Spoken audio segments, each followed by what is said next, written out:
Well, a very good evening, everybody, and welcome to the Hawthorns as the Addicts take on West Bromwich Albion here for this championship fixture, which has a decent amount on it, I have to say. Certainly looking at the table, regardless of how many games to go, alongside me. No Greg this evening, he's working, unfortunately, couldn't make it. But I do have alongside me the ever-present stalwart of Charlton TV, the legend that is Mr. Steve Brad. Steve, how are you this evening? Very well, thank you, John. Jolly good. I mentioned there, before we get into everything else, that this has some connotations, this game. Not much to separate the two sides, technically speaking, about 6 points. If West Brom win, they'll be in 3 points, within 3 points of us. If we win, we open up a little bit of gap there, and even more importantly, potentially gap behind West Brom. So it's quite a big one, this. Yeah, I think it takes on the same significance as Portsmouth, perhaps, at the Valley just recently, where we thought if we could win that one, we had a 10-point gap to the bottom three. This feels exactly the same. I think the difference in the two fixtures, I mean, the one obvious thing is one's away, one's at home, but beyond that, this team's very much out of form. You know, when you look at the statistics for West Bromwich Albion, they really are in dire straits, and I think they're looking at this game for an absolute must-win for them and their fight against survival in the Championship, and that will bring a pressure on them. You know, I will go through the statistics as we unwind, because I don't want to sort of push them out there all in one go, but it's not good reading from their perspective. They've had to sack a manager, bring in a new manager, and it probably hasn't had that little bounce that you expect, and now they're suffering a little bit. So, you know, even if you go to the form guides, 5, 10, 15 games, it's all grim reading, and we kind of got to come here and take advantage of that. Well, we'll get more into that as the evening progresses, and before kick-off we will have time to discuss that a little bit further. But before we do that, obviously we're on the back of that trip to St Mary's in the week, and I'll talk to Brandy a little bit after that. But of course we went there, came away with a point, and a delighted Nathan Jones, I think. Well, delighted, certainly a pleased Nathan Jones spoke to us post the Southampton game. Let's hear what Nathan Jones had to say, and also pre-game about today. Nathan, an excellent point on the road today. What do you make of the game? It is a good point. You know, these are a really, really good side, really fluid, have some wonderful individual players, ex-Premier Leagues. Look, we know all about the pedigree they have. So we had to be tactically good. We had to be, really disciplined in our shape, and we were that, because in the first game we were too open, and we got superbly, we got royally punished. Today we couldn't let that happen, and I thought we were really disciplined in our shape. I'm happy with the point. 10 minutes of extra time. We played over 100, 103, 104 minutes. So to be able to do that and to keep them down to very little clear cut, I was pleased with the defensive performance. He did it again, the ginger genius, as you called him, Sonny Carey. He scored some important goals this season, hasn't he? He has, and that's what he is. And look, he's still learning, still evolving. Can he be better out of possession? Can he have assists? But he's got 9 goals in the Championship, so he's doing something right for midfield. And we went a goal behind today, but how pleased were you with the response you got from the team? Yeah, very much so, because it was ironically uncharacteristic about us. We don't score to concede from crosses in terms of that, and it was just a little flipped ball. We weren't touch tight, they had a little flick, and look, they have that quality. These have got a mammoth budget for the thing. They've got a wonderful squad of talent, of variation, and they're well coached. So we're going to be tested in terms of, and we stood up to it, and look, a point away from home is magnificent. There was a real desire from the players today, countless blocked shots as well. How proud were you of that defensive effort? Yeah, very much so, because we've been built on that, and after the other day where we got beaten from 2 shots from distance, which is uncharacteristic for us, to be as disciplined and as controlled as we were, and to limit them to very little clear cut, I'm very pleased with that. And a few words for Colin Sechenji on his Charlton debut today. Magnificent, to come into to make his debut away at Southampton, to come into it after not playing for a little while. Wonderful. And the supporters right behind the team again and enjoyed themselves as well, didn't they? No, they were brilliant. They were magnificent for me, and I thank them for that. They were magnificent for me all game. They saw it's a tough afternoon coming here. In terms of everything, personally, for me and my family. But I thought our fans really warmed my heart today, and I thank them for that. another big game on Tuesday against West Bromwich Albion. How do you approach the next few days? Look, we'll have to dust them down and be ready to go. You know, it's a massive game and one that we really want to do well in. You're good.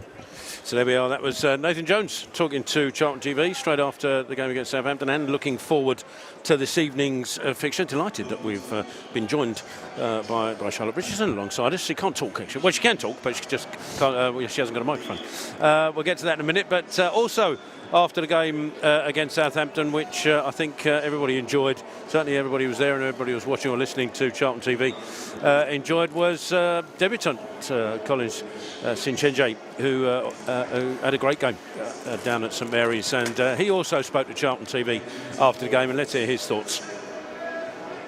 Collins, your debut for the club, and it's a brilliant point on the road. How did that feel?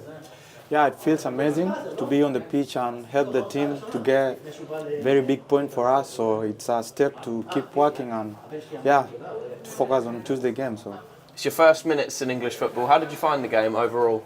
yeah, the game is intense. It was nice. For me, I always believe in my qualities, and it was a good opportunity to show and, yeah, do the right things, the basics. So, yeah. You were up against one of the Championship's most dangerous wingers in Leo Cienza. How did you find that battle? For me, I always believe in my qualities, and I know I can defend anyone, so I wasn't afraid. And I was like, yeah, if he comes, I go. Like, I believe in myself, so it was also a good opportunity for me to show like my qualities in defending, and happily I did well. So You were in and amongst the celebrations for Sonny Carey's equaliser as well. How much did you enjoy that in front of the travelling fans? to be honest, I love it because I've been telling Sonny he will score, and eventually he scored today, and it was a good moment for us. So I was like, I'm gonna celebrate in front of the fan also and feel it. So Fans were excellent throughout, and they've got a song for yourself. How much did you enjoy hearing that support? no, I like the song, and I hope they're gonna sing more of this, and I'm gonna give them also joy and help the team. So this is just the start, yeah. We've also seen plenty of support from your country, Kenya, on social media as well. How much does that mean to you? It means a lot for me, and it's opportunity for me to work even more harder because they believe in me.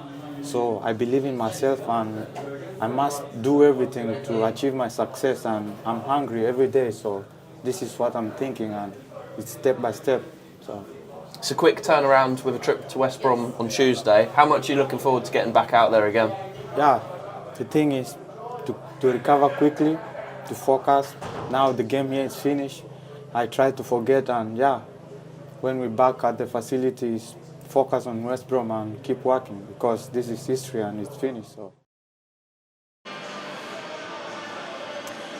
Good evening, everyone. Charlotte Richardson here, and those were the thoughts of the debutant and the player of the match from Saturday, Brownie Collins Sinchenje. Not an easy debut to make up against one of the most creative, pacey players in the Championship. But defender analysis on defender there. What did you make of his first minutes in a Charlton shirt? Yeah, a little shaky for the first 20 minutes because I think he was left a little bit isolated with Cienza, who is, as you say, one of the better wingers in the division.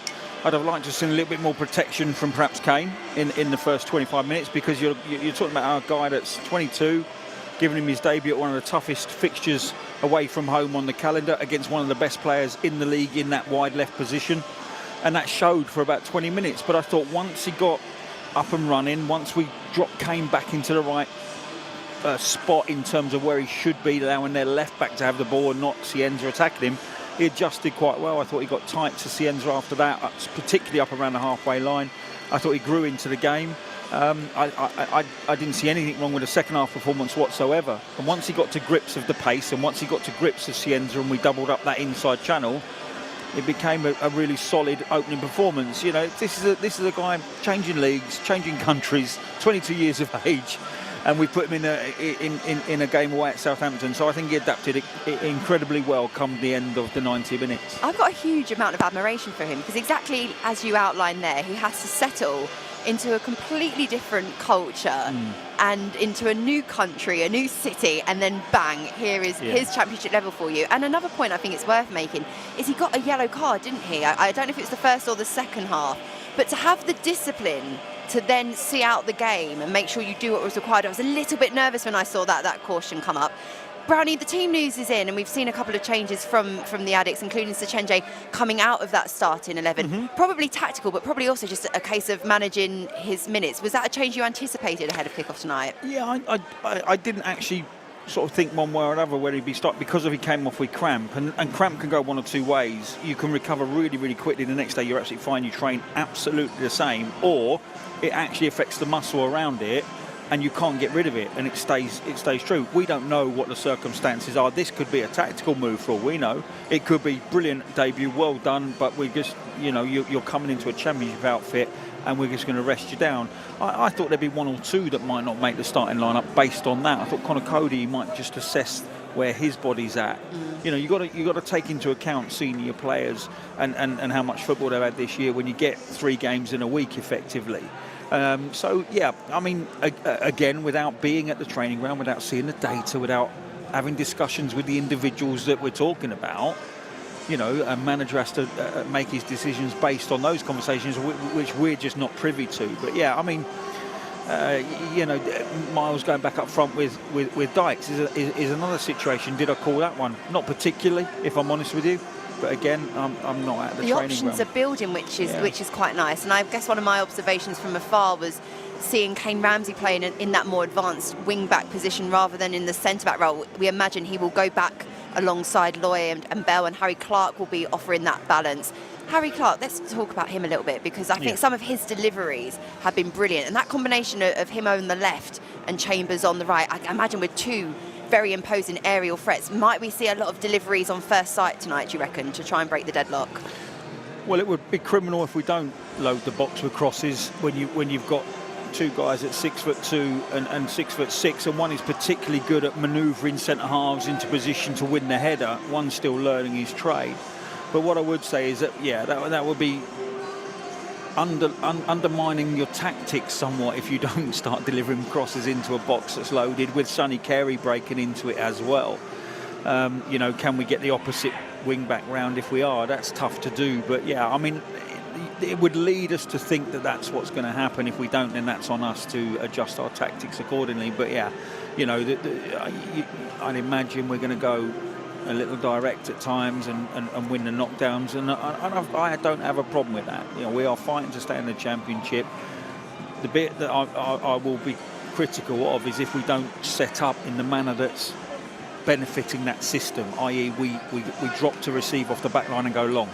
Then you're just caught in a world of pain, because you've got a midfield making up 70, 80 yards, and it's not going to get a knockdown. So, as long as we do the jobs that are, linked to the tactics that we're deploying, it's absolutely fine. You've got to just find a way to win the game. And I said before you came on air, Charlotte, just to Terry, that on paper you'll take a point here, just stop them. But actually, when you look at the run of form they're in, if you look at where they're at, the pressure they're under, League One status for them next season must be a horrifying thought. It leads nicely to my next question, Brownie, because you look at this stadium, the Hawthorns, and the history. You walk through the door here and you can smell the heritage, the rich footballing heritage.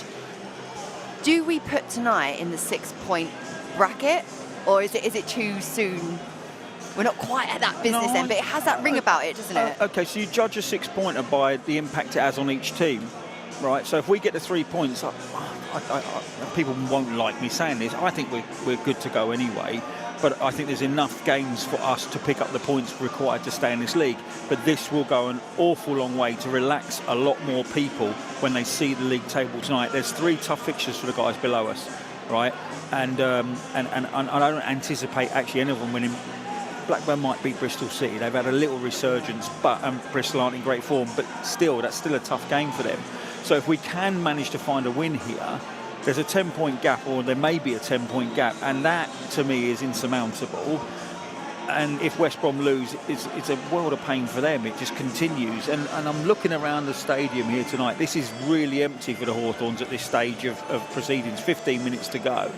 So I don't know if they've half given up as well, or we're just going to see what we see at most grounds, which is that late surge and this fills up.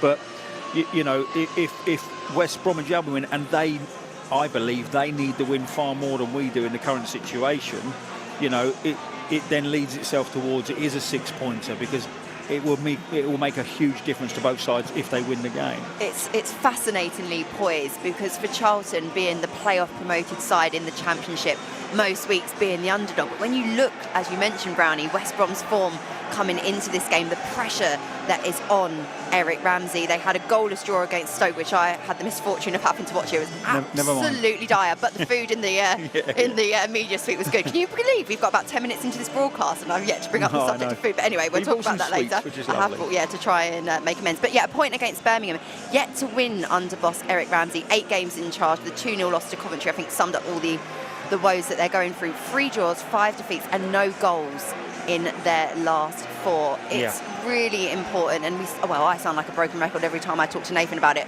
but setting the tone in that first 5 to 10 minutes, and we have seen flourishes of that from Charlton in late, but not scoring too many goals in the first half. However, at Leicester they did. Yeah, look, I think you try and set the tone every single game you play, but it's not always possible, because you've got 11 people the other side of that halfway line that are trying to do the same thing, and they've got home advantage, and if they start well, the crowd reacts. But I mean they've lost more games than any other club in the Championship other than Sheffield Wednesday. 17 losses. They're over a 50% loss ratio. They're in a world of hurt. But and you'll hear me say this multiple times, you still have to earn the right against every single team you play. And if you look, we can talk about statistics, the teams can't. You can use it maybe in a dressing room to go, look, they're vulnerable, they're in this position, but that's it. You don't want to dwell on it. You want to move on about you, right? But you can highlight, like Curbs would often say, there's a soft underbelly, and he'd highlight a side, maybe the right-hand side and the right-hand midfielder. This is where they're soft. You can do that, but ultimately it's about what you do. We've got to take control of the game. We've got to grab it by the scruff of the neck, and we've got to make sure we force our game, however that may look, on them. And if we do that, and if we frustrate the home crowd, I can see us having a good night. Every club in the Championship craves consistency. It is so hard to find. 1 defeat in 5 for Charlton, 8 points from games against Leicester, QPR, Stoke and Southampton. If that can be added to tonight, that's a pretty decent haul from a very busy February, with that big game on Saturday against Wrexham, who are all firing. Yeah, I mean, if you were to get something tonight, that's only 1 loss in 6 games, which was a pretty good bounce back from the mauling at the Dead. So, you know, I think when we came away from that Millwall game, we were all a little bit wounded, a little bit hurt. There was a reaction, of course, and I warned people at the football club that may not have witnessed that reaction before, that you're going to get it, and everyone's going to get it. No one's going to be immune from the reaction when you lose 4-0 away at your bitterest rivals just down the road. But we've recovered well, in my opinion, and it has put us on a platform to be able to look at the league table and go, if we win tonight, I think we're golden, but I don't want to talk it like it's nothing. You've still got to go and get the points on the board. But I think you're meeting a team tonight that is vulnerable. And I'm not sure, it's harsh for me to say this, but I can't quite understand the appointment, because you're talking about a guy that's no Championship experience whatsoever in a dogfight. I mean, that, like, you need a firefighter here who's going to, you know, get everyone lifted and behind it. And it looks like he's going for the pass. They dominate possession. They had more possession than Coventry. They had 1 shot on target in 90 minutes with something like 60% possession. And that's probably not what they need right now. They need 3 points on the board, however it may come. And if we sit back behind it and let them just pass in their own half, and they actually can't progress through the units, I think this place will turn quite quickly, because they need results on the board, sharpish. I said to you earlier that I was here for the game between West Brom and Stoke. I mean, it was an absolutely foul day at the best of times, a goalless affair. And actually, it was quite sad at full time. I watched Eric Ramsey walk out onto the pitch, and he looked a bit of a lost soul. He didn't have any kind of connection with the fan base. And look, we all know Nathan Jones is a manager that wears his heart on his sleeve, and I think he's compared his relationship with our supporters to that of a marriage. Sometimes it's high, sometimes it's low, but it's passionate and it's united. And again, I wasn't at St Mary's on Saturday, but from what I could understand, that connection and that teamwork between the crowd and the players on the pitch, it's emphasised for a reason. It makes a real difference. And I look over to our right-hand side, and we can see the Charlton Athletic flags up, the speckle of red. They are going to play a massive part tonight, aren't they? They always do, Charlotte, away from home. truth be told. And I thought the away end Saturday, I didn't see a seat spare. You'd expect that down at Southampton, but still, you know, they travel in their numbers, they sing their songs, and if they get a performance that gives them that sense of being proud about the team that's just represented them, they'll never really, even if you lose, as long as you've represented that shirt in a manner that makes them proud to watch the pitch and watch you work and try and fight, they'll get behind you. It's when there's a lack of maybe it doesn't look like intensity, from afar. maybe? Yeah, it doesn't look like you're working hard enough, and that's not always the case. It's just that you're being beat by a better side on the day, and you lose heart a little bit. Doesn't mean you don't care, but you know, by and large, all our support is good, but our away support is exceptional, more often than not. You know, and you do have to tip your cap. It's not an easy thing travelling up and down this country really on the trains. is not. You know, driving yourself places, spending your money. And so, whenever we can give our support base praise, we should do so. But particularly on nights like this, when you're distant, we got Middlesbrough away in a few weeks, which I think is criminal on a Tuesday night. But someone's got to do it, and I'm sure we'll get the support that night as well. The last time we played here was back in October 2019. It's been a while. Did you ever play here? Yeah, you must have done many a time, many surely. times, yeah. Happy In memories, fact- any assists, in any fact, goals? I was Tell just us. Let's go down memory lane. no goals, no Well, you got a own goal goals. can hope. You mean own goals, don't you? Yeah, no goals. But I've played here when that stand away to our right, there was nothing. And so Mick Salmon would take a goal kick, was our goalkeeper on the night from that 6-yard box. It was coming down about 30 yards from your goal line. And it didn't matter how much power you put into it. The wind was just howling down the centre of the pitch. And I don't think it should have been allowed to have been played, to be honest with you, because it was just a game of two halves. You couldn't get out your half in the first, and then your opponent couldn't get out in the second half. I've also come here when there was a Kirbishley Grit huge flag put up. We come out to warm up, and there was Grit and Kirbishley out, and you're like, we hadn't won on telly, and it was on telly, and we managed to win, and they both stayed in their jobs, and they went on to do really good things with the squad. So yeah, I've had lots of good times here, to be fair. I enjoy coming here. It's a very good stadium to play at. The highest stadium, I'm told, Yes. in the country. Can I follow up that question then? Because that perspective of when you know there's a lot of pressure on the management team that you're under, how does that impact you as a player? Because those West Brom players know, and I've had a chance to scan Jed Wallace, the West Bromwich Albion captain, on the front of the programme. When there's that appetite to try and help your manager, how much does that impact you as a player? Well, as a player, first and foremost, you concentrate about getting in the side. Then once you're in the side, you concentrate on keeping your spot. But the brutal truth is, if you like your manager, you don't ever want to see him going under pressure. Does it mean you try 25% harder? It actually doesn't. Well, it didn't to me, and everybody's different, Charlotte. So I can't speak for everyone. I had to put in almost everything every week just to retain my spot. Yeah. So it was never a case of I could just relax. But look, there are some managers get themselves in a pickle, and the dressing room does give up. That is for sure. I've not been in a dressing room that's done that. I was very, very fortunate across my career that didn't happen to me. I was never isolated by a manager either. I've seen players sit in a corner by themselves, go and train with the youth team. Don't like that either. And from time to time, things can get themselves into a bit of a spot where no one likes to see it. But I've never really been in a squad that's gone out and given up on a manager, ever. But there is a selfish slant to it as well, that you're just trying to keep your spot, trying to do as well as you can, because at the end of every player's season is a contract negotiation. So, but yeah, I mean, I was never. Did anybody get the sack? No, I don't think anyone got the sack. Everyone chose to leave. So Lenny chose to leave.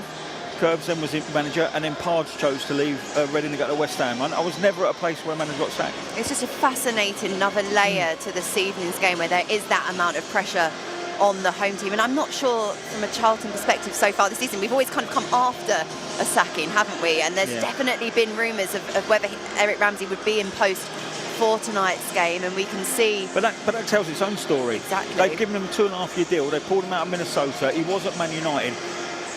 I said it earlier, and it's not to be critical of Eric Ramsey. He is probably a very, very good coach, but where is the connection to Championship survival in a team that's losing most weeks? Experience and it just doesn't make sense. It just doesn't make sense. Yeah. And it's absolutely down to Charlton Athletic tonight to try and make the most of that. The sprinklers are still on. The mascot, the Hawthorns down there. I mean, Brownie, please help me paint a picture in words of the multicoloured square fridge looking like mascot. I have no idea what that's about. Yeah. It's a combi boiler, of course it is. Thank goodness that Terry Smith is here to provide the missing pieces. I mean, I'm going to keep my eyes peeled because surely that's got to lend itself to some halftime entertainment. But moving away from the mascots, back to the match. If you're just joining us on Charlton TV, it's a count-off to a massive, massive game for the Addicts on the road against West Bromwich Albion. 21st versus 17th, 6 points separating the side. Charlton hit the 40-point milestone at the weekend, and Brownie, I guess the next one in sight is getting to that 50 as soon as possible. 3 wins and a draw from 13 games would be enough to do it, and 3 tonight would, it would certainly help, wouldn't it? Well, and we have Oxford to play, and we have Sheffield Wednesday to play, and yes, they're both away, but they're both getting to the point where their seasons are almost done and dusted. And well, Sheffield's is done and dusted, but Oxford are getting to a point where theirs is done and dusted. And once you get to that point where survival is no longer a possibility, you do absolutely take your foot off the gas. And so therefore, I think there's a couple of wonderful opportunities coming up if Oxford can't pick up the results until we go there. But I think I would never be blasé about this. Never. But I'm always accused of being half glass empty, as it were, and I'm not on this occasion. I'm actually having to talk up people around me on the train today. I don't know if that makes me worry. Well, they said the same thing. Well done, we're going to lose 3-1. And you're like, no, I'm quietly confident about this one, and I'm quietly confident we're going to stay up. But that's not to say that I am complacent or blasé about it. I just think there's enough performances in this team and this squad to get enough results to give us the points tally we need to start this year, and that ultimately has been the target from day one. Well, the teams are walking out onto the pitch, the Addicts dressed in their traditional red. Brownie, I'm going to leave you with one last question before I pass back over to Tel. We've seen a couple of changes made, freshening up the starting 11. Who are the key men in red tonight that are going to make the difference and ensure we get those 3 points back to take South East London? I'll always hark back to the defence, all right? I think defensively, if we do what we are capable of doing out of possession, that will frustrate. My fear is always goals. How do we score the goals to get us? And if Sonny Carey's come up with a brilliant equaliser on Saturday down at Southampton, I'd love to see Dykes and Leaburn get on the score sheet. But for me, it's about us structurally out of possession, because I think West Brom are going to pass, move and play. And I think we're going to be quite surprised how well they're going to keep possession of the ball. Where they're falling flat is they can't score for toffee. So if defensively we're sound, I think we can frustrate. I do think there's 1 or 2 opportunities, but where I do struggle with us is where the goals come from. Hopefully it's from Leaburn, it's from Dykes, it's from Carey, or a wing-back might pitch in today. But it's all about the clean sheet for me today. Clean sheet, and I think we're leaving here relatively happy, whatever we do on the score side. Thank you, Brownie. Thank you, Charlotte. Quality as always. I'm just proud that I know my domestic appliances, really. That's a good call, because you could have given me 10 guesses. Some people do research on players, not me. I'm all over irons and fridges. Yeah, brilliant. Anyway, we'll run you through the lineup quickly before we kick off, and starting with the home side, West Brom. In goal for them, number 1, Max O'Leary, 3, Nat Phillips, 4, Callum Stiles, 6, George Campbell, 8, Jason Malumbi, 9, Josh Madger, 11, Mikey Johnson, 17, Usman Diakite, 21, Isaac Price, 27, the captain, Alex Mowat, and 29, Charlie Taylor. Subs for West Brom, Joe Wallace, Christian Bielik, Jed Wallace, Daryl Dyke, Alfie Gilchrist, Jamaldine Jimo Aloba, Orny Hegbo, Danny Emirate and Ollie Bostock. Your Charlton side will line up within goal. Number 1, Thomas Kaminski.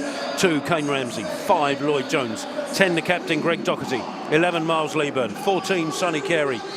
15, Connor Cody. 17, Amari Bell. 19, Luke Chambers. 44, Harry Clark. And 99, Lyndon Dykes. Your subs for Charlton: Will Mannion, Macaulay Gillespie, Connor Coventry, Therese Campbell, Luke Berry, Charlie Kelman, Joe Rankin Costello, Colin Sinchenje and Jaden Fevrier. Your referee for this afternoon is Sam Allison, going to be assisted by Andrew Fox, James Wilson, and your 4th official is Thomas Kirk, as it looks like it's the Addicts who are going to get us underway, defending the end to which the Charlton fans are congregated to our right-hand side. This looks like there's around about the 800 to 1,000 mark away to our right. Could be more than that, actually. I reckon that little section holds about 2,000, so I reckon there's about half there, maybe. I'm sure we'll get an official update in due course, but it looks like it'll be the Addicts to get us underway.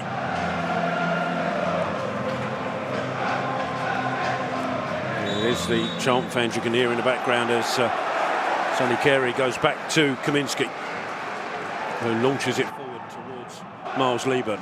Gets the first contact of the evening. It drops to Cody, who sends it down the right. Clark trying to get there, but it's headed clear. And West Brom have possession on that left-hand side. Send it long. Jones lets it go over his head, so Amari Bell can deal with it. Puts it out of play for an early West Brom throw, just inside their own half. Not impressed with the numbers. What numbers? On the shirts of the West Brom. Oh, mate, no, yeah. It's another one of those, by the way. If you are watching, you'll be as confused as we are. So there could be some mistakes coming in here as West Brom clear it forward. Amari Bell underneath this. A little header from Cody looking for Chambers. But he'll just be beaten to it. And on this right-hand side, pretty sure that's Isaac Price. Picks it up for West Brom. Ball forward, not accurate enough, so it goes out of play for a Charlton throw. It'll be just about on halfway, no, maybe a bit deeper than that. Got a feeling that's Styles on the right-hand side of what could be a back four for West Brom. We're actually putting that ball out of play. We'll update you as we go. There's Bell with the long throw forward. Lieburn can't get there, it's headed clear, and it'll be picked up in the centre by Balumbi. Blocked away, the West Brom throw, just inside their own half, still on this right-hand side. Sent forward through the middle, and Maja looks like he's offside, and he is. Does the wagging finger, head shaking thing, but clearly offside.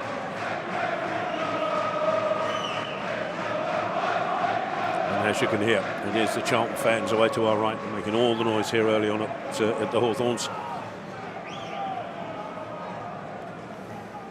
Fueled by one or two lemonades on the train journey up, I'm certain. Yeah. Why not? Kaminsky comes out of his penalty area to take this, sends it forward. This time Dykes is the target. Dykes will lose out in the challenge. Amari Bell, though, just tucks it right to Lloyd Jones. Looking to go down the line. A bit too long on it for Clark, but Charlton will press. Doherty wins the next ball. Carey combines with Clark on that right-hand side. So now Carey again, trying to find Clark once more. It's blocked away. Charlton will have a throw deep in West Brom territory on the right.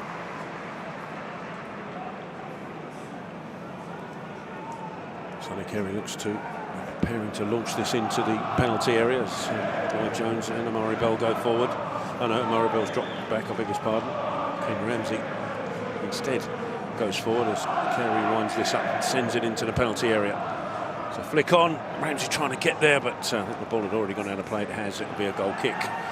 3 minutes gone, still goalless here.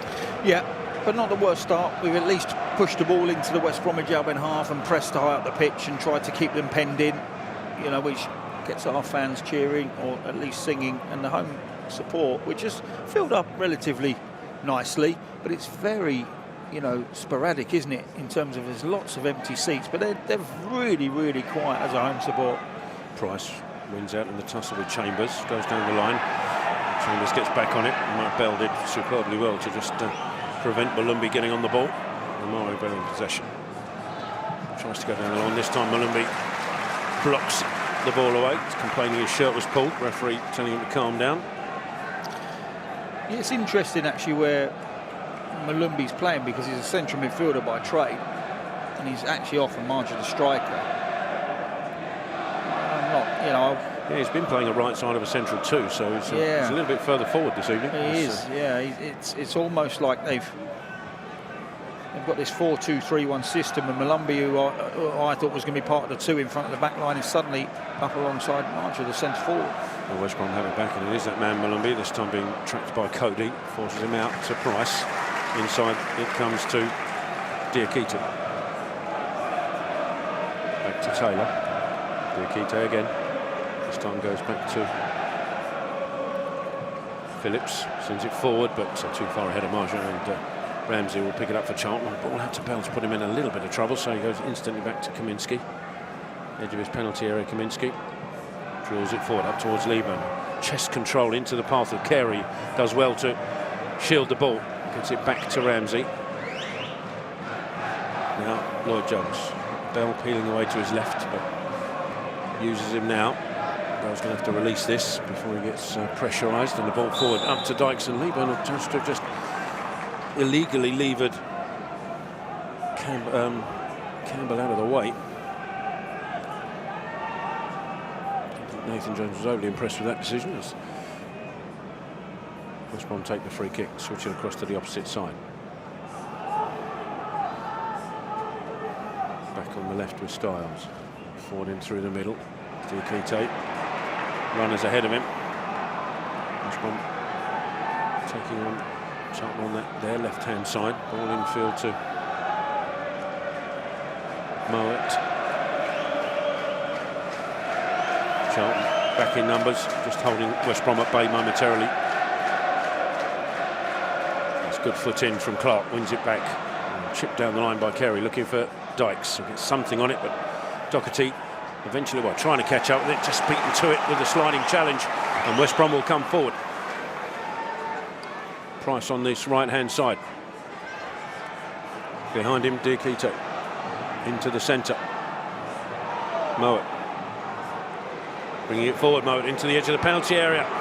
Dangerous moment here for Charlton. Jones with a block, and then Bell with the eventual clearance. A little bit of panic setting in the Charlton defence as Mowat drove at the Charlton penalty area. They have a corner. Yeah, we certainly got to defend those runs a little bit better than we did just there. You know, they don't look confident actually going from midfield into the front line. And so that driving with the ball might be important in their performance this evening, and we've got to go and address that a lot quicker than we did. Don't let Mowat get up on the run and certainly enter our 18-yard box as easy as that. Corner comes in underneath the crossbar. Kaminski comes and claims comfortably. Rolls it out to Bell, who's got a little bit of space in front of him, but not too many Charlton players. So just holds up. Inside of him is Chambers. Yeah, funny enough, I think the diagonal for Bell is odd. You've got Leeburn up against Styles, who's tiny. I mean, he's literally 5'6'7". I was at 6'6". There was a comfortable diagonal on from Amari Bell there to set Leeburn away. They've done exactly that now. Leeburn does win the header, but can't find Dykes with it. Ushered back to O'Leary in the penalty. Yeah, it's not advantageous actually, straight balls like that for Miles. You want to be. I thought Amari Bell had a chance there to go forward quickly. Taylor on the right-hand side. He's coming forward, then stopped to go back the other way, much to the disgruntled sounds of the West Brom fans. It's back with O'Leary, who's further forward than his two centre-halves as he played that ball. And straight through to Kaminski. Yeah, just trying to find Price on this right-hand side again. He's been playing in the 10 role, I believe, Price, and he suddenly finds himself at area. 6 goals. I mean, they've left it. Jones up towards Dykes, but the ball out to Chambers was a difficult one for him to deal with, and he couldn't control it, and West Brom bring it away. And again, it's Mowat with a superb diving challenge, takes it off his toes, and it'll be a throw-in on that left-hand side. Yeah, I think actually that might have, just trying to see who the number is on the back, that might have been Johnson actually. Yeah, it was Johnson on Clark on Johnson with a challenge, but he's made up some serious ground there, Clark, very, very quickly. Well-timed tackle. There's Mowat, ball into the box, cleared away by Chambers, with Price hounding him. Another West Brom throw on the left-hand side, thrown into Johnson. Back on the left is Styles.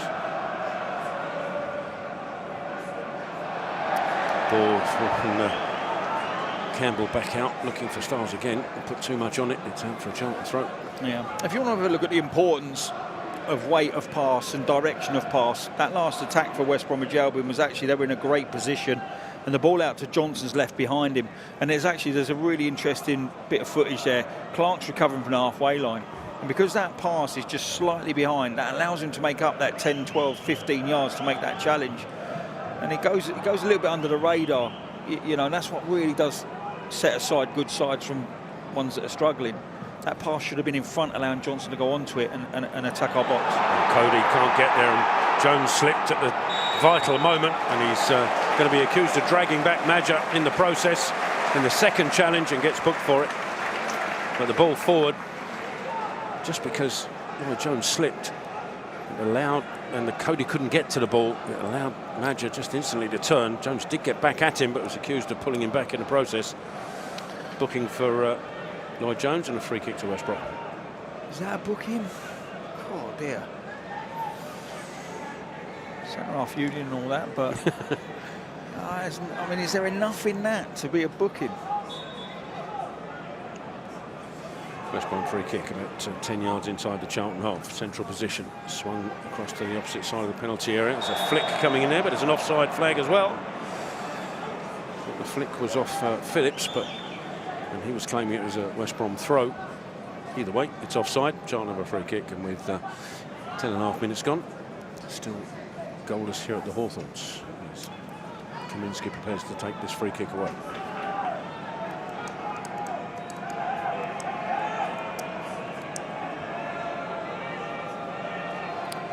Ushering everybody forward, and the short option wasn't on.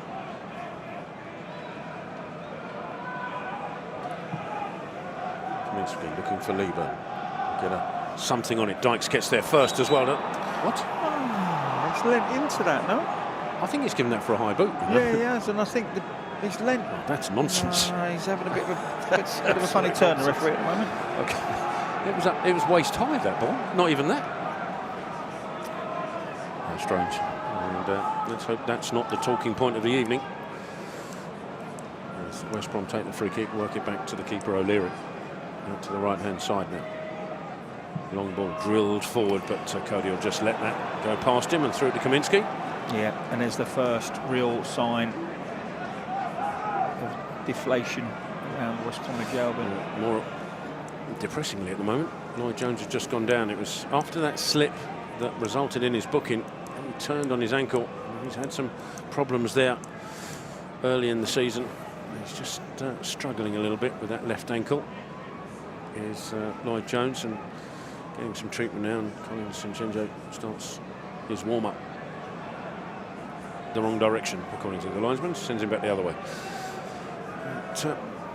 Don't know what the average crowd's here, but there's plenty of empty spaces in the south. I mean, it's a big ground, so it probably shows up more here than it does in many grounds. Still a decent crowd, I think, for a team that's in the position West Brom are in. What is it, 21st? Yeah, I mean, and it's an appalling run, Terry. To be brutally honest here, I was quite flabbergasted when I started to do my stuff on this game yesterday, and you just sit there going, crikey O'Reilly. Then you see the appointment, then you see the reaction to the appointment, and you think, okay, they're in a a lot of trouble here. How bad must things be when Stevie Brown's flabbergasted? We all want to know. It happens more than you think. I'll tell you what. We'll get Opta on the stats. I'll tell you the last time I was flabbergasted. I hadn't played golf in 2.5 months, and I went down to Royal St Ports this week, shot 78. Ooh. I don't think flabbergasted is the right word for that. But it was a nice surprise. Good. Yeah. I hold an 8-footer on the last to get a tie. Well, Jones is up on his feet. He's reasonably gingerly, but hoping he's going to be okay. Not as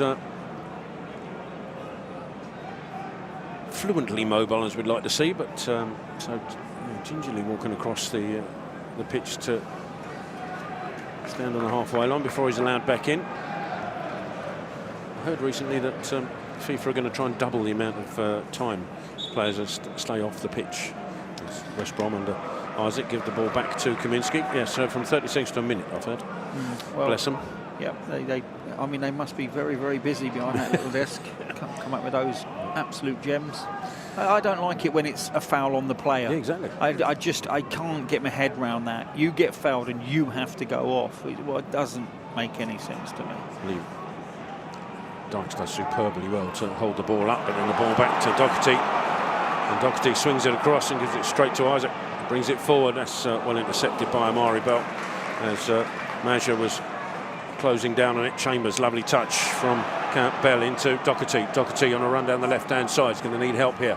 Goes back to Chambers. Ball forward looking for Dykes. Doesn't quite find it, but Chambers gets it back. Infield to Jones.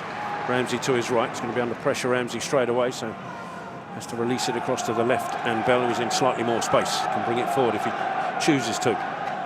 Chooses not to, goes inside instead to Lloyd Jones. Cody coming short for it, but he's been tracked by Malumbi, so it goes right to Ramsey once more. Ball drilled forward up towards Lieburn. Can he flick it on? He does, but does too much on it for Dykes. It runs through to O'Leary, who releases it quickly to the left.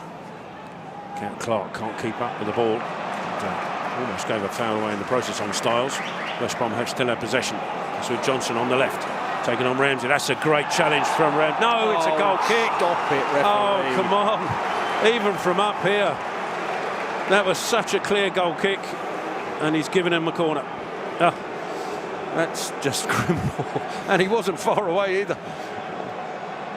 Yeah, that's... You know, I don't like getting on the old bandwagon against refs, but he's struggling.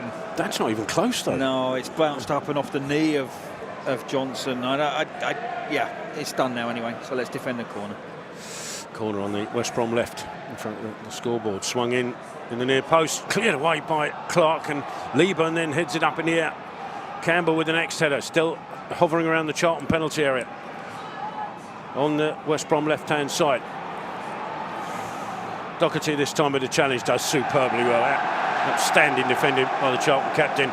It'll be a Charlton goal kick. Yeah, he's having a little couple of minutes, Doherty. He's done that there, which I think is really impressive, because he's not the easiest to defend against. Johnson, he has got a turn of pace. He's an exceptional assister. I think 9 assists this season from that left-hand side, so he is a threat.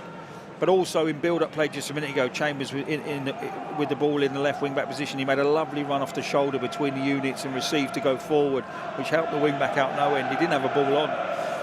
Well, I think the official and the fourth official just apologised to Nathan Jones. I think it's fairly clear that they got it wrong, and they've made apologies. Nathan Jones is happy, and we play on. And as Lieburn's gone down again, it's that shoulder. He went up for the challenge from the goal kick, took a tumble on the way down, and he's up. But the referee has called on the physios, and Lieburn's saying he was fouled in that, and he's not happy with the official. Yeah, defenders all over him, has to be said. I said this on Saturday, I'll say it again. An angry Miles. Yeah, it's just come through the back of him, hasn't he? Well, you need to see a different angle. Oh, he's saying he got clawed. No, okay, not so bad as I thought, actually. Yeah, but he's just saying he's clawed him in the face and basically, you know, a fingernail in the eye sort of thing. But you know, it's a rough and tumble game, and being a centre half, you know, if I'm playing up against a 6'6" in centre forward, I am going to try and intimidate him physically a little bit in the first 15-20 minutes of a game. I am. You've got to see what he's made of, you know. And I don't mind Miles being frustrated, but this is toe-to-toe now, Miles. You get back out there and you start giving as good as you get, and you hold your ground. Because you know, one of the biggest battles you'll have when you're 6'6" is against a centre half. Is getting on top of him physically. He knows he can't win that battle, and then he's got to come up with a different strategy. Well, he's off the pitch as Kaminsky sends the ball forward. It's momentarily held up.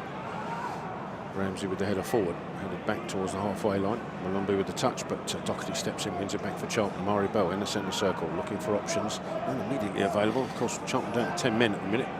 Murray Bell under pressure from Malumbi. Little touch into Cody, and it's a tough one, but Cody does well in the end to get it back to Kaminsky. Sends it out to Lloyd Jones on the right. Lieburn back on. It's the ball forward up towards Dykes. Can't get there, it's headed away. It's backwards. Taylor, all the way back to O'Leary. Phillips. Forward to Diakite. Major made the run, but he's offside, so can't release the ball forward as he wanted to. Back inside to Mowat. Taylor again. Mowat staying alongside. Bringing it forward. Looking left to Isaac. It's offside, and that's criminal. Looking down the line. Murray Bell knew exactly and instantly that he was going to be offside.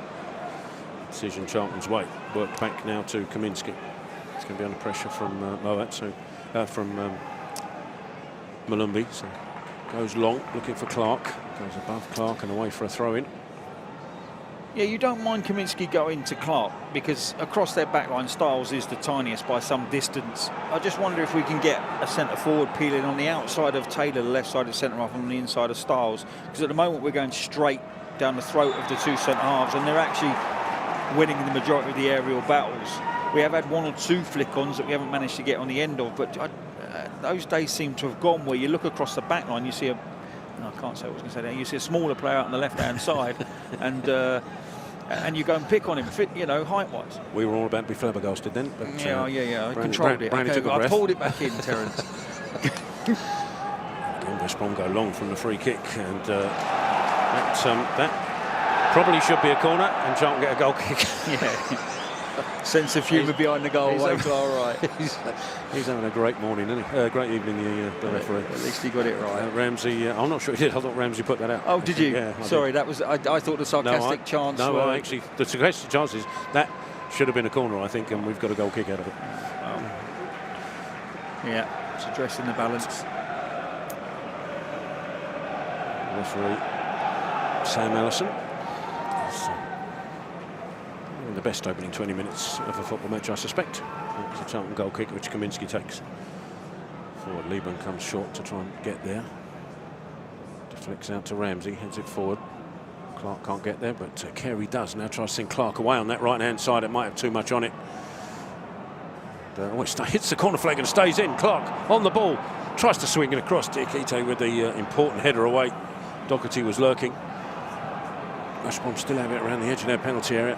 Now clear it forward. Bell, touch tight to Madger. Goes backwards to Johnson. Now Taylor. Stepped in by Cody. Leeburn trying to control the ball. And then in from behind is Campbell. Charlton have a free kick halfway inside the West Brom half in a very central position. Yeah. Again, I think I'd ask a question if I was Phillips. There's not a lot in that one. I think it was touch tight, but similar to the foul that Amari Bell gave away, and there wasn't a huge amount in it other than standing your ground. So I think Miles Leeburn won that free kick. I think it's fair to say. Yeah. Yeah, just one of those things where when we play balls into Miles like that, they've got to stick. I mean, I guess if you're a player and you see that what sort of free kicks the referee's giving, you play up to that, right? A little bit.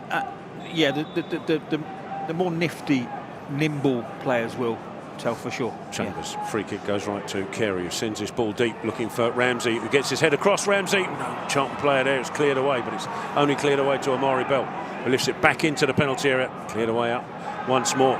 This time, Carey with the header left. As Chambers tries to make it, but he can't get down. Stiles does instead and tries to send it forward to Madger, but it should have too much on it. Carey does superbly well in the end. I thought that was going to run through to Kaminski. He didn't take any chance and cleared it away.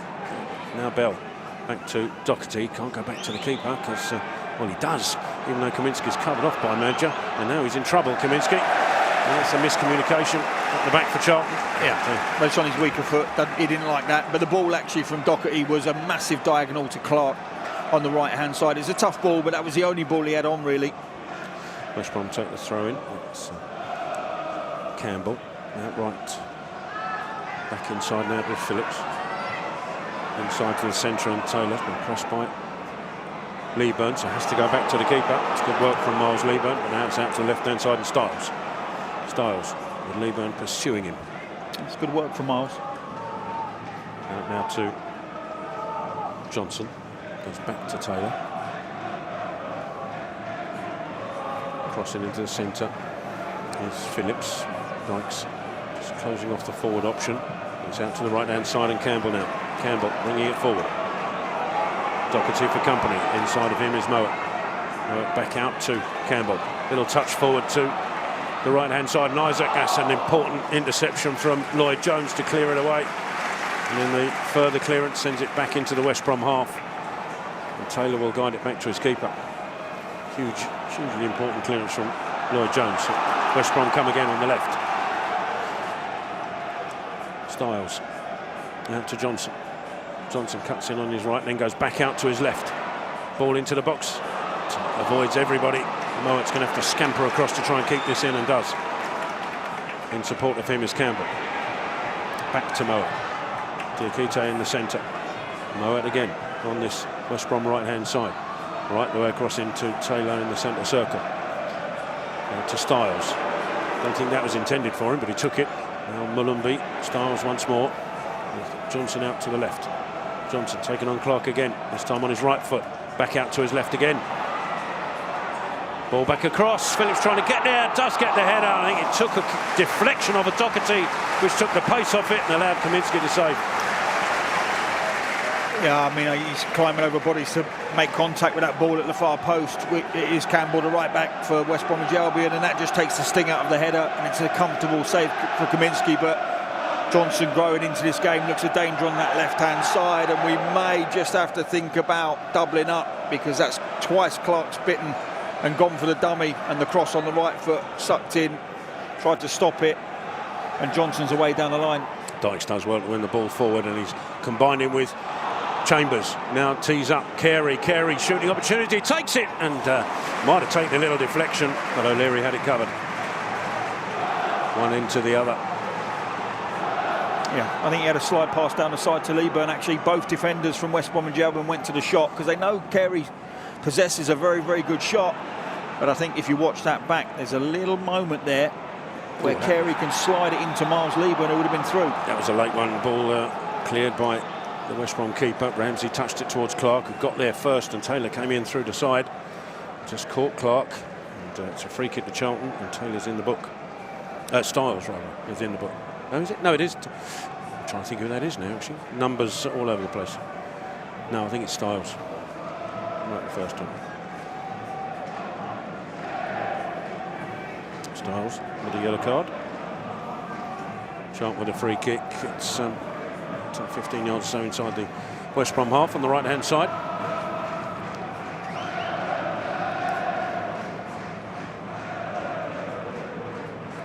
Carey with it. Doherty just patrolling the penalty spot. They're now coming back. There's the ball sent in. Ended up in the air.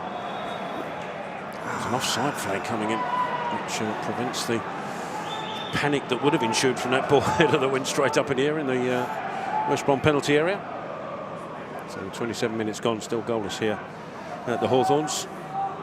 Yeah, chance of a premium, aren't they? But I do think West Brom have looked slightly more dangerous in the final third, but there isn't a great deal in it. They have one or two people that can hurt you. This lad running for the ball now. Price, Johnson down the left. Price with the throw back to Campbell, just about gets away with a slip. Sent forward by Phillips, up towards Mulumby, held off by Campbell. Mulumby wins a free kick again in a similar vein to pretty much all the free kicks that have been given this evening so far.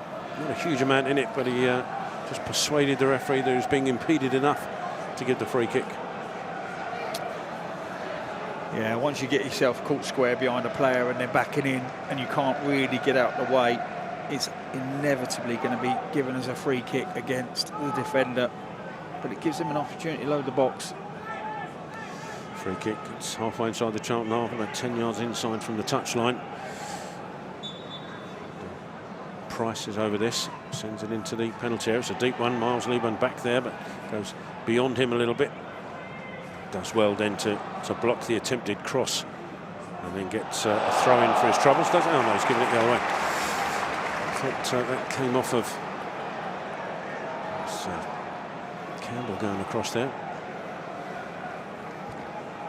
Trying to see what that was, battling for that.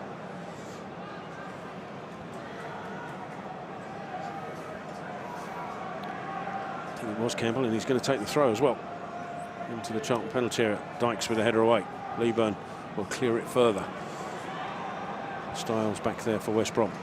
Ball into the centre. A little bit risky, but it's just to find its way through to Price. Pressure from Dykes forces him back to his keeper. Now Moa, furthest West Brom player back. Back out to Price. Campbell closes him down. Ball forward. Should be cut out by Amari Bell, and is. Inside of him is Jones. Jones to Carey, back out to Ramsey.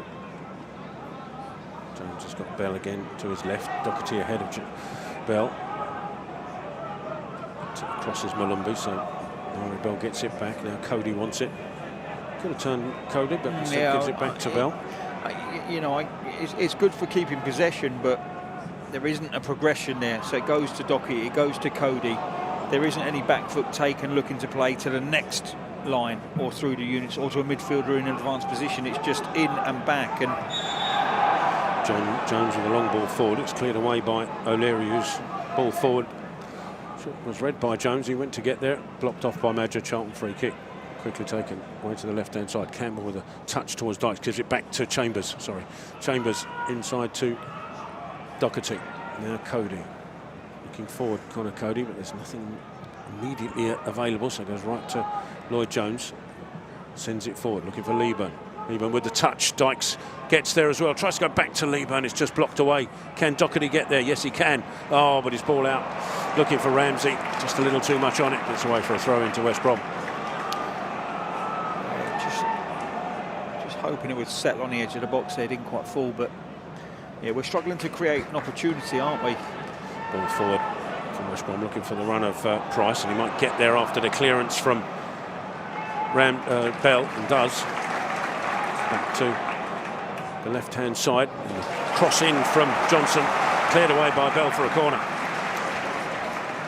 Yeah, and although they've had better control in the attacking third, West Brom, and they've had a few good balls into the penalty area, neither side have conjured up a great deal here. There's been one soft save from Kaminsky from a header, and that's your sum total. And it's kind of two teams in the position they find themselves in league-wise that aren't taking too many risks. Corner on the West Brom left. Sent in, another low one into the edge of the 6-yard box, headed away by Leeburn. Mowat is there for West Brom, goes back out to the left-hand side. There's Johnson again. Back to Mowat. Swings it into the penalty area. It's a deep one again. That's a good header away by Dykes. Well, it needs Carey coming back, but he's diverted it into the path of Taylor, who takes us instant shot just wide of the post. Goal kick to Charlton, but the first real chance that I would say West Brom had sight of goal, wide. Yeah, and it's actually technically not the worst strike, but it's just... Jones has gone down again, I'm afraid, so this could spell trouble for Charlton. Jones still troubled by that ankle. He's got 13 minutes of this first half remaining, but he looks in a bit of agony there. Yeah, and you know what as well, if you look back at that last opportunity for Taylor, who volleyed over, we are so deep inside our box, and in the midfield are incredibly deep right in front of our back line, which is why they can have that shot from 12 yards out, which is why they picked up the ball on the edge of the box. And I've been there when you're injured and you carry and you protect the space in behind. That's what you do. But there comes a point when Lloyd Jones has got to protect himself. You know, if that ankle just, you know, if it's feeling weak, if he's turned it over, or if there's an impact, it doesn't. I mean, that doesn't look like his ankle he's treating. That looks like That's what his knee. Yeah. So it's a different injury. Yeah. Although he's holding his ankle. Who knows? Yeah. I mean, he's just the whole leg's gone. Yeah. I mean, just chop it off. I mean, it's just got to come off. There's definitely a board gone up, so it's interesting to see what changes will be made. Chichenje, if he is getting ready, he's just put the wrong top on. He's just put Teresa's Campbell shirt on, which worried me for a second there when I saw the 7 go on. But it will be Chichenje. He'll come on for Charlton, and that's a blow for the Addicts to see the real dependable Lloyd Jones having him come off. And I think if you're Nathan Jones, you don't take risks on a player of that importance. You don't make the injury worse. So Chichenje, having been outstanding at Southampton, will come on again. And how will we change this? Will Cody go into the back 3? Will Chichenje operate on the right? I'd imagine. Or will Bell go into the middle? But Maribel's naturally left-sided, so does Chichenje go into the centre? But then you could argue Chichenje is naturally right-sided, so it's sometimes you have to make a sack race. You normally put your most experience in the centre, but they're going to put Chichenje in that way, and he's going to be responsible for much of the 9, which makes sense really. But they need to communicate well with him, either side, Ramsey and Bell. Goal kick sent away. Ramsey with the header. Carey with the next one.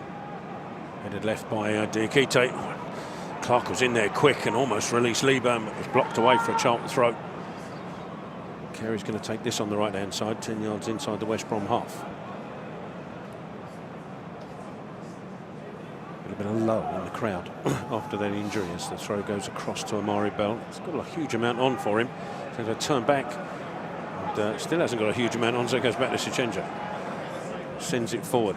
It's a good ball actually, over the top, and Dykes almost getting on the end of it, but it skips through to O'Leary, who sends it instantly out to the right-hand side, and Campbell. Ball forward to Malumbi. To Price.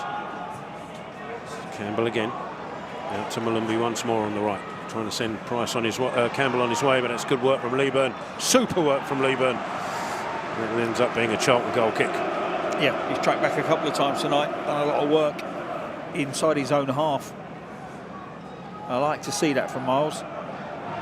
Showing a little bit of upper body strength there to keep Campbell away from getting anything out of that situation. But yeah, look, we're struggling internally. That last ball up from Sinchenje needed to be a little bit wider outside the penalty area, driven in over there left back. But yeah, I don't feel like we're really under that much threat defensively, but we're not a threat, you know, in possession either. We're just not getting that ball into the final third and looking like we're threatening a goal at the moment. Goal kick drops to Doherty, trying to send Leeburn on his way. Just headed away before he can get there, but Charlton will have the throw. Carey with it. Gonna leave it this time to Clark. Clark looking for options. Leeburn offering himself down the line. So gone longer in towards Dykes, but headed up in the air. Second one from West Brom, headed back to the keeper by Diakite. And O'Leary can roll it out to Campbell. Ball forward to Malumbi. That's put him in trouble. Has to go out to Price. Inside ball. Doherty buzzing all around Diakite, and again referee gives a free kick. Frustration for Charlton. Quickly taken. Mowat under pressure, has to go out to Campbell. Back to Phillips. Under pressure from Dykes. Releases the ball forward. Not too much accuracy, but he gets away with it. And then it's swiped across to Johnson on the left-hand side. Ramsey's going to have to go across. Clark trying to make it back. Still Johnson. Out ball to the left-hand side, and Taylor, ball whipped in, cleared away.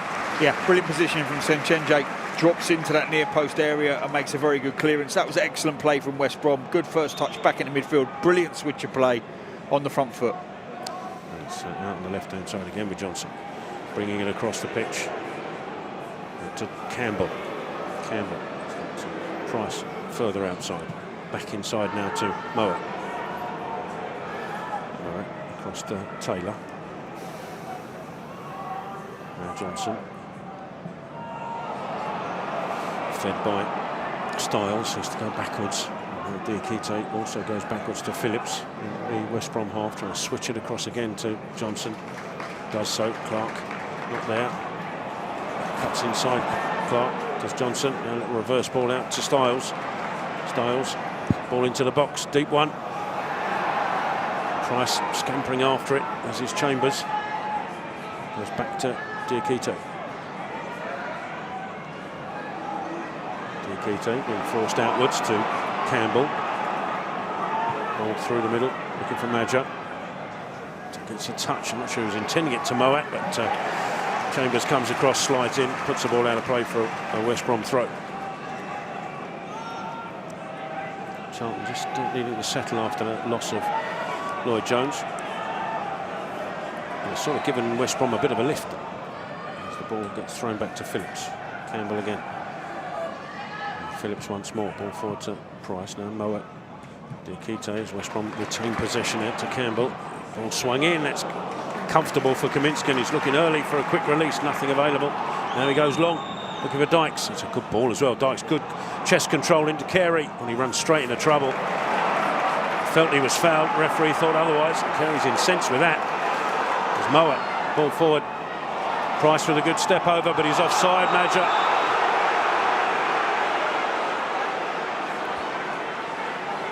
Yeah, and that gets a few groans around the Hawthorns, but I thought that was an excellent opportunity. Brilliant sidewind volley from Kaminsky.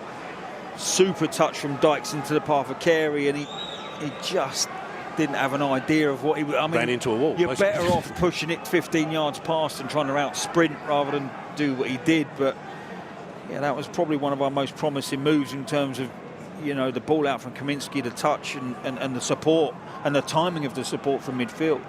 But we just didn't make the most of it. Free kick taken. Chichenje's gone across to Bell.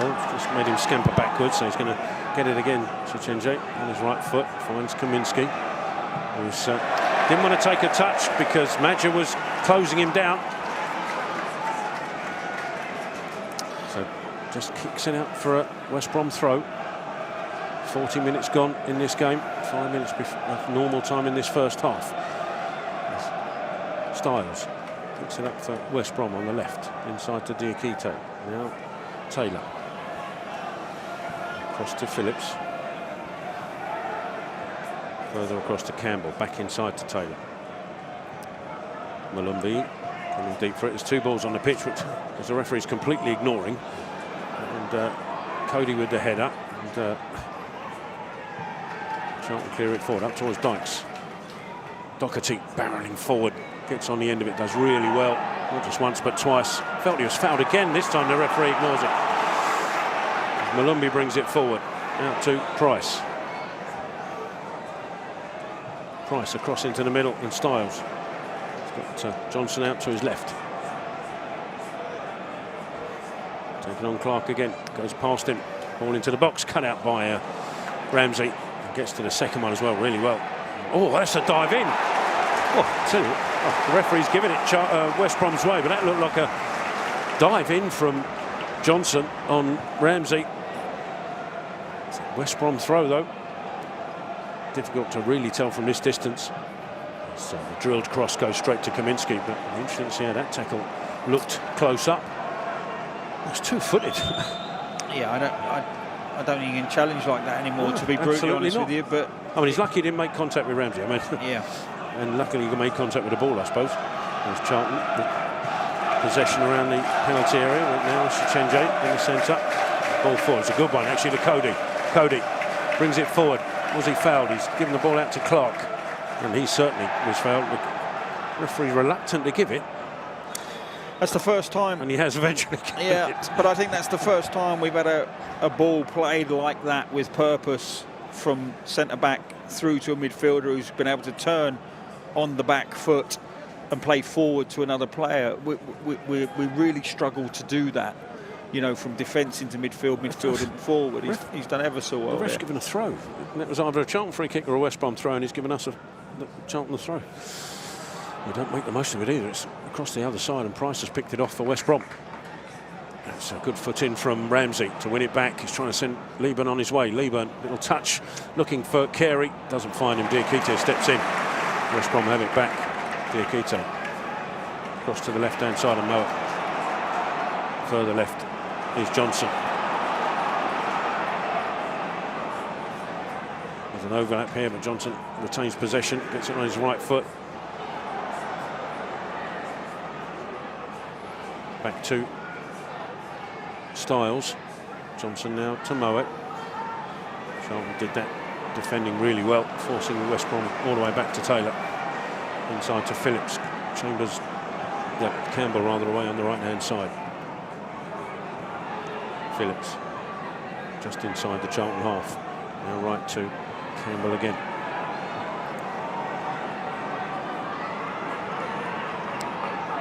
Phillips this time forward. He's picked out Moat. He's in space. Moat takes the shots, but comfortably wide of the post. Yeah. Charlton goal kick with just over a minute left of normal time. Yeah, but you know, pot shots from distance you'll take. You don't really like him picking the ball up in pockets of space with that much time. But nevertheless, if you shoot him from 28 yards, you know, statistically, it's going to take a hell of an effort. We did see one the other day though at home. But yeah, I think the game's panned out pretty much what we said at the start when Charlotte asked me the question. Defensively, I can see us being sound, and we have been, you know, but we are really struggling to conjure up any kind of momentum in the West Bromwich Albion half. Cody picks it up from Chichenje. Ball forward to Doherty. Still in the Charlton half, right to Ramsey. Now Cody once more. Still halfway inside the Charlton half. Chenjay to his left. A bit of space. Kenyon to bring it forward. Further left is Bell. Ball forward to Liban. Surely Bell was fouled then, I think, given. Bell has it back though. Doherty tried to go forward and it's deflected away. Now Bell's pass is straight to a West Brom shirt. Malumbi inside to Moa. Out to the left-hand side and Styles. Styles waiting for runners and provided by Maja. 4 minutes of added time in this first half as Charlton defend well. And a combination of Clark and Ramsey intercept, and then the attempted ball down the line by Carey's looking for Liban. He's gone out of play for a West Brom throw. Quickly taken a little foul throw. Back to Phillips. Diakite across to Campbell. Campbell going to take on Liban, who tracked him. Can't do so, so he goes backwards to his keeper.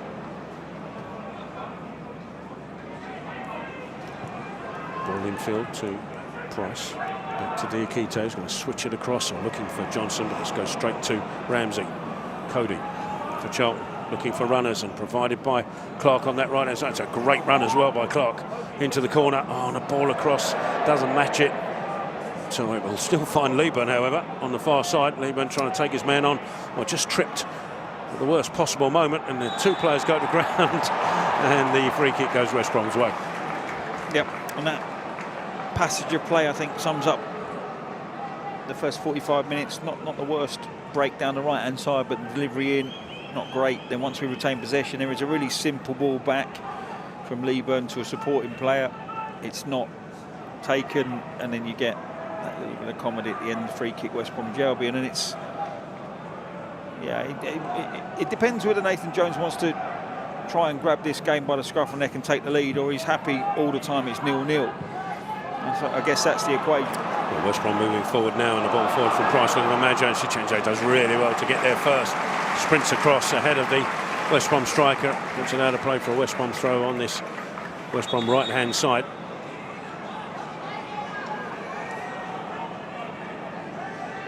We're into the, just coming up to completing the second minute of added time in this first half. Campbell has a throw 10 yards away from the corner flag, and he's going to launch this in long.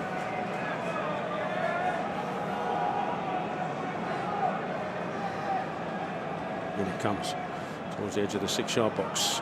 Combination of Chenjay and Cody going for that, and then a scuffed shot. I think it was from Campbell. I'm trying to see who that was actually. The number on his back, can't tell from here.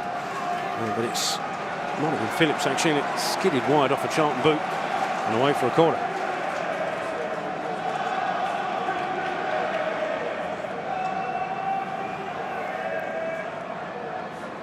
On this right-hand side, the West Brom right, Moet with it, sends it in.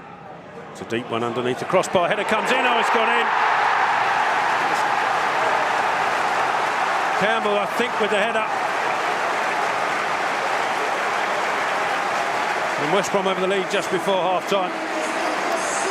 That's a free header, and everybody wanted somebody else to take responsibility for that flight path and go and win it.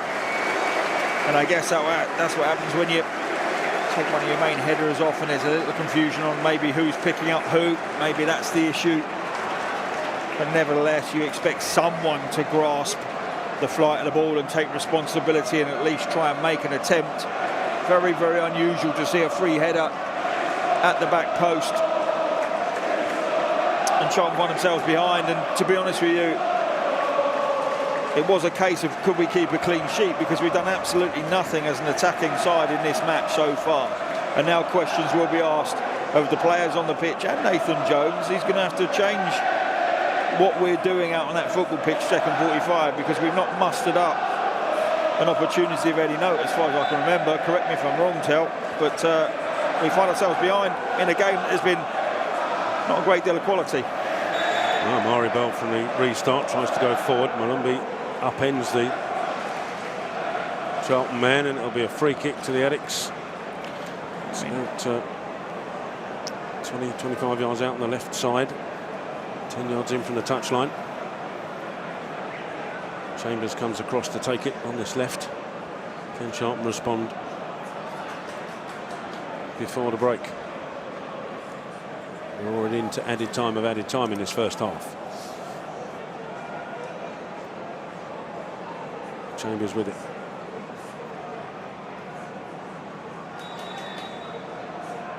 Free kick comes in. It's headed clear by Moat.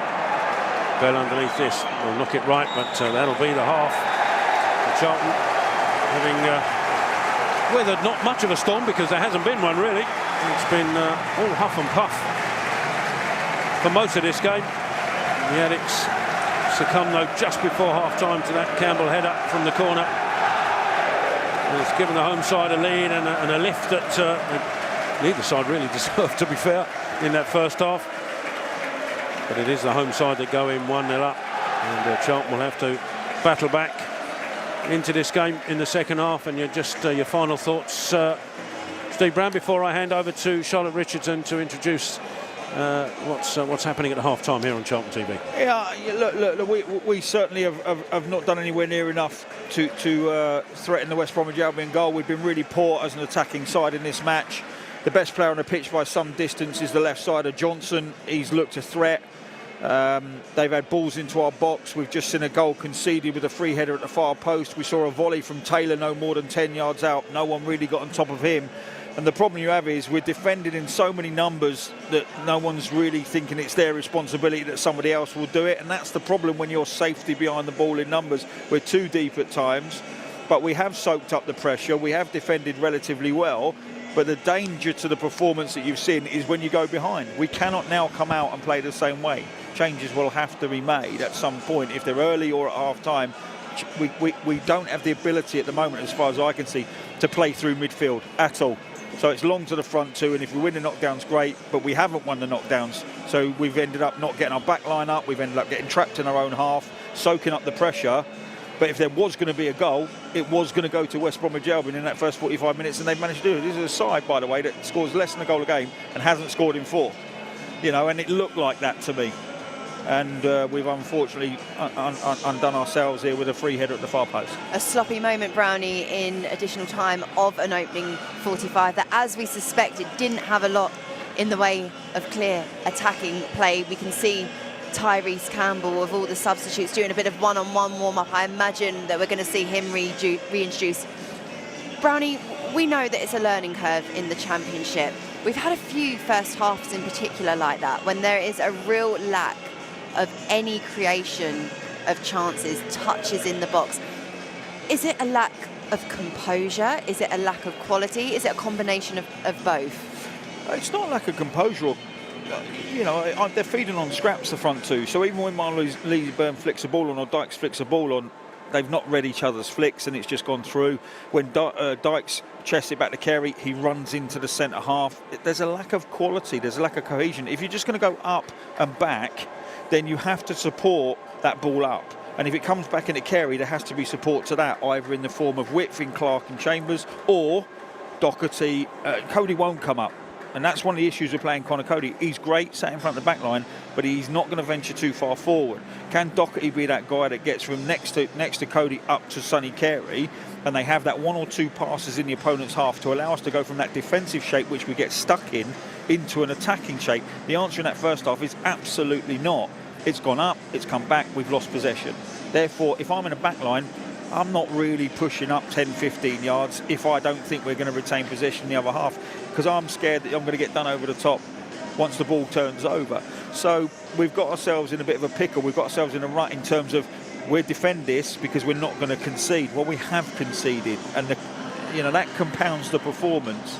You're okay at 0-0 because you know, as it frustrates, they're the home side. They're probably going to have to take more risks than you in the second half. That's your gamble, I think. And when they take a risk or two, have we got 1 or 2 substitutions like Campbell to come on and suddenly exploit teams on the counter-attack that are trying to overstretch themselves to get a goal? Well, that's out the equation now. We've conceded. So now you've got to have a plan B here to go into that's going to make us more creative. And if it does go up to the front too quickly, we've got to give them a service that allows them to control and feed midfield. At the moment, it's aerial. You know, it's like, you know, they ain't got boots on their head here, chaps. You know, can you feed it chest down, and can they get in front of their man, hold it up, bring in a Carey then that panic, waits for support, and then we play in their half. Ideally, you want it to do it quickly so they can't recover, but if you don't do it quickly and they recover, at least you've got possession in their half. The turnovers come far too quick. The defensive structure stays in its shape behind the ball, and you end up defending again relatively quickly. And that pattern of play is what you just saw in the first 45. They've got slightly better players in forward areas. Price is better, Johnson's better. They're creative, right? So if you allow them to have more possession in that half, they're going to have one or two moments. You know, of the two sides, they had the chances. The volley from Taylor was a decent opportunity. You've just seen a volley go wide at the end there, which led to the corner, which led to the goal. You know, that was a free shot inside our box that went wide. So they have had moments. We've had precious little. Well, several times in commentary you were talking about their build-up play down the left-hand side. Arguably the home team have been able to stretch out the game using the width down the pitch a little bit more, whereas we've looked a little bit more narrow. Do you think in the half-time team talk for Nathan Jones it will be key to get Chambers and Clark on the ball a bit more? Yeah, well, again, that's a consequence of not keeping possession very well. So they're not going to want to do... They're not going to want to run up and down that pitch, you know, if they don't feel like they're going to get fed the ball. So they're going to be a little bit laboured until they see the front line keep possession and the ball pop back into midfield and they keep possession. They're just going to stay quite defensively, you know. And then we have a moment in the first half where Clark breaks down the right and he balloons across outside the back in the 8-yard box. And look, there's a lot to do as an attacking side. That is without any shadow of a doubt. I didn't think we were going to concede tonight. That's the worry. You know, and we've lost Jones, who was a pivotal part. And I haven't seen the free kick back enough to understand who should have been picking up Campbell. But nevertheless, when a ball comes across the entire 18-yard box beyond the far, someone can pick up the flight of that ball. Doesn't necessarily even have to be responsible for Campbell. Can leave their position and go maybe win that header. But nobody decided to do it. A real lack of leadership there in terms of someone taking responsibility. We can see the Charlton Athletic substitutes warming up in front of us, the likes of Charlie Kelman, Connor Coventry. Brownie, are you making any changes at half-time? Are you giving that group in there the chance to come out in the second period, or are you seeing something now that needs to be amended? I need to see the bench, but where's the team sheet's gone? There they are. Yeah, I mean, I think it's worthy of a change, and we've got to start playing through midfield a little bit more. Is my, you know, we saw one ball from Sinchenje through to Connor Cody, and I honestly can't remember a ball that got taken on the back foot and a midfielder looked forward. We've dropped into pockets and received and gone sideways and backwards. I'm not saying we haven't received in midfield, we have, but it's always been just to move the ball, not to move it purposely forward through the units. And that was the first time. It was about the 35th minute.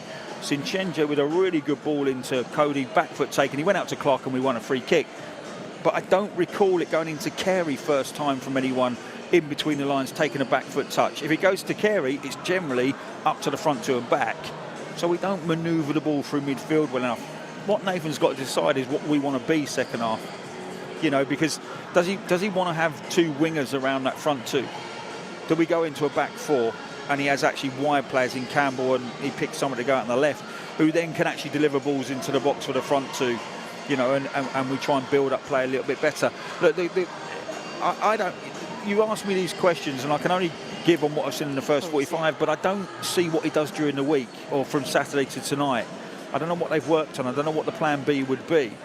But that very much looked like a performance of we're not going to concede rather than we're going to go and try and take the lead. Well, we've conceded, so now you do have to react. I don't think he'll allow himself to watch that same 45 unfold again. No reaction needed in the second half as Charlton Athletic trail to 1 goal here at West Bromwich Albion. Let's turn our attention now to Charlton Athletic's women's team, who are in FA Cup action on Sunday, and they continued their fine form, a 1-0 victory over Oxford United in the 5th round of the Cup. And then we're going to hear from manager Karen Hills on her team progressing through to the quarter-finals. Congratulations on the 1-0 win today. Oxford made you work for it, but your girls eventually came through. Yeah, my girls I thought were excellent today. We made a lot of different changes, giving the squad the opportunity to showcase what they're all about. And I thought they were brilliant today. I really did. Oxford are a good side. The FA Cup always is a game that can throw you a curveball, but I thought we was very professional today. I thought we stuck to the task, and I'm super proud of every single one of those players today. So yeah, you've obviously won the FA Cup with Charlton. How much does this cup mean to you? Yeah, this cup is obviously a special cup in English football, and I've had the privilege of winning it, but that was many, many years ago, and I'm just really pleased for this group of players that we've managed to secure our place in the next round. The last eight is a great achievement for us. And these girls thoroughly deserve it after that performance today. So we're looking forward to seeing who we get in the next round. And always the goal is to try and win football games, and that's what we'll try and do in the next round. And it's been a very busy week for you. This is the third game in 7 days. How proud are you of the effort and the results to, 2 wins and 1 draw in 7 days? Yeah, this block of work has been outstanding. And I said that to the group in there. I said, you should be really proud of yourself, like how you're fighting for each other, you're challenging each other, and we're going out and playing some top teams game after game, and these players keep coming through and doing what they know they can do, and that's keep fighting, and I'm so proud of them. Every single one of them is contributing to the way that we're playing and contributing to the environment, and I'm so happy that we're in this position. They deserve it. That now the challenge is we have to have a bit of an international break, a reset moment, an opportunity for these players, some of them to go away on international duty, different environment, and then the rest of us will stay back. We'll have a couple of days to reset, and then we'll be ready and we'll go again in the next block.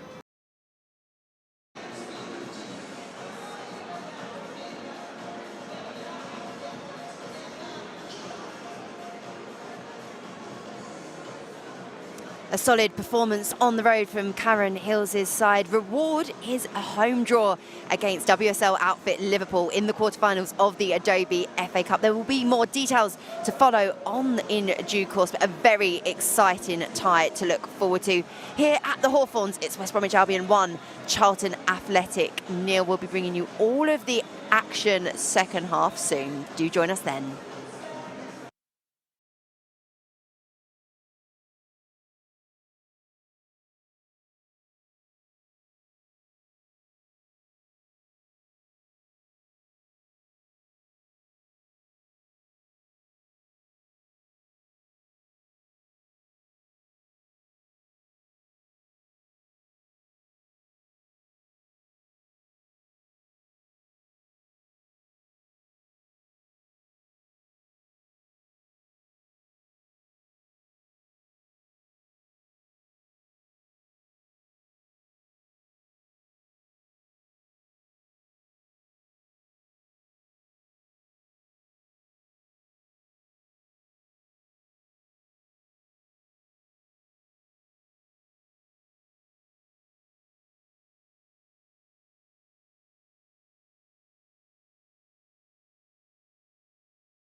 Welcome back, everybody, to the Hawthorns. Thanks to Charlotte Richardson for that half-time entertainment alongside Mr. Steve Brown. And Steve, bit of work to do in the second half, my friend. Yeah, plenty. No changes, no. I'm just looking across. No, Campbell's on. Campbell's on. Oh, now I see. Yes, Campbell's on. Looks like Miles Lieburn has gone off. Yeah, the front line may have not been at fault there, but I think the lack of pace along the front line is what Nathan Jones is looking at. But that doesn't take away from the fact that it wasn't their fault, I don't think, in the front two. I think the performance, you know, in terms of just the service those front boys got was a little bit hard for them to get in the game. You know, we do lack that creativity and build-up, and it's what's led to us being on the back foot, I'm afraid. Well, we restart with the West Brom set to go down the right-hand side, defended away by Chambers, but it will be a throw on the West Brom right. That'll be Campbell to launch this in to the penalty area. Here it comes. Kaminsky can't get there. Dykes heads it clear, straight back to Campbell. Campbell with Styles in support. We'll send this into the penalty area on the far side. Clark with the header away, and there's space now for Carey to move into. Carey looks up. Campbell on one side of the pitch, but it's not going to reach him. Styles gets there first. It's all right. Right pass. Just didn't have enough on it to get beyond Styles to pick out Campbell. Moa brings it forward. Dykes slipped as he tried to go for the block. It's off to this left-hand side now, and Styles again. Back to Taylor. The pressure from Dykes goes down the line. And Johnson coming back from an offside position. Wanted it played early. Annoyed with Taylor that he didn't do so. Charlton have a free kick, which Kaminsky is coming out of his penalty area to take. On the right-hand side for Charlton.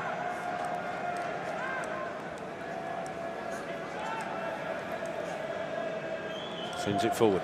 Dykes the target. It's not going to reach him. Headed clear. It's going to drop to Cody. Cody to Clark on the right. Back inside to Ramsey.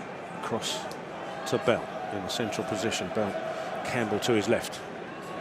Goes back to Bell, who's sent him scurrying backwards, actually. So Charlton retreating a little bit. Up to Campbell again. It's now back to Bell as West Brom press. Bell with a release ball up towards Dykes, but he can't get there. Misplaced header by Taylor, which was fortunate for him to Campbell. The West Brom Campbell, that is. And it's cleared away. Cody with the header forward. Nobody in a red shirt there as Phillips can take his time to control. Diakite out to the right-hand side. Campbell down the line to Malumbi. Launched forward, asking Johnson to pursue it. Ramsey's trying to catch up with it. And, neither Ramsey or Johnson can get anywhere near that as it goes away for a goal kick. And the pattern of play hasn't really changed that much in the opening nearly 3 minutes. I think that's fair. Yeah, I don't think there's any need to panic just yet, but we've got to find a better level of how we try and unlock. Ball forward, Dykes with a flick on. Campbell just beaten to it by Styles, who heads it back to his keeper. Yeah. Now Campbell for West Brom on the right, inside to Diakite. Taylor sends it forward up towards Mazza, loses out to Chichenche. Oh no, it's a late one on Amari Bell by Malumbi. Charlton will have a free kick. I'm surprised Malumbi didn't have a chat. Oh yes, the referee is going to talk to Malumbi. I think it's looked a little bit late from up here. And this goes back to what I said earlier about the Jones booking. If you're going to give out a yellow card, well, he had to. He absolutely had to, based on what he gave the yellow card to Jones for early in the game. This is a challenge that's late. It's on Amari Bell's ankle. In fact, when you see the replay of that, it's a really poor challenge from Malumbi. He did look at a poor one from up here. It's never really a barometer for how true it actually is until you see it back. What I will say is this, despite not creating a great deal, this West Bromwich Albion side is not used to winning games. It's been under a lot of pressure. Kaminski's free kick flicked on. Who touched that last? And it was adjudged to be Campbell for West Brom. Charlton will have a throw 10 yards away from the corner flag on our left-hand side. Carey gone to get a fresh ball, so it's slightly drier for him to get the grip. It's actually more like 12 yards than 10. As Carey winds up with this, sends it into the penalty area. Dykes can't get there. Shinchenje battling away. West Brom just about cleared away, and it comes off to Reece Campbell. Can Amari Bell keep this in? Does, but Maja takes him down as he cuts inside him. Charlton will have another free kick, this time on the left. Quickly taken out to Chambers. Back to Carey. Bell inside to Cody. Bell lets that run a little bit, but he catches up with it, trying to send Dykes way through the middle. Dykes trying to bring it down, and there's a little mix-up between Taylor and his keeper. And Dykes with a little push on Taylor, and Taylor's gone down like he's been poleaxed from some distance with a club. Yeah. And again, there was a little confusion there. Dykes entitled to go for that. That referee, quite rightly, I think, doesn't do anything other than talking to Dykes, because the reaction from Taylor was a little unwarranted, I think. Certainly a free kick, no question.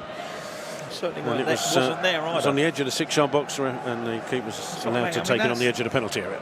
You know, if it's a couple of yards, no problem, but that is a full-on 10 yards from the spot, which I find odd that no one's picked up on that.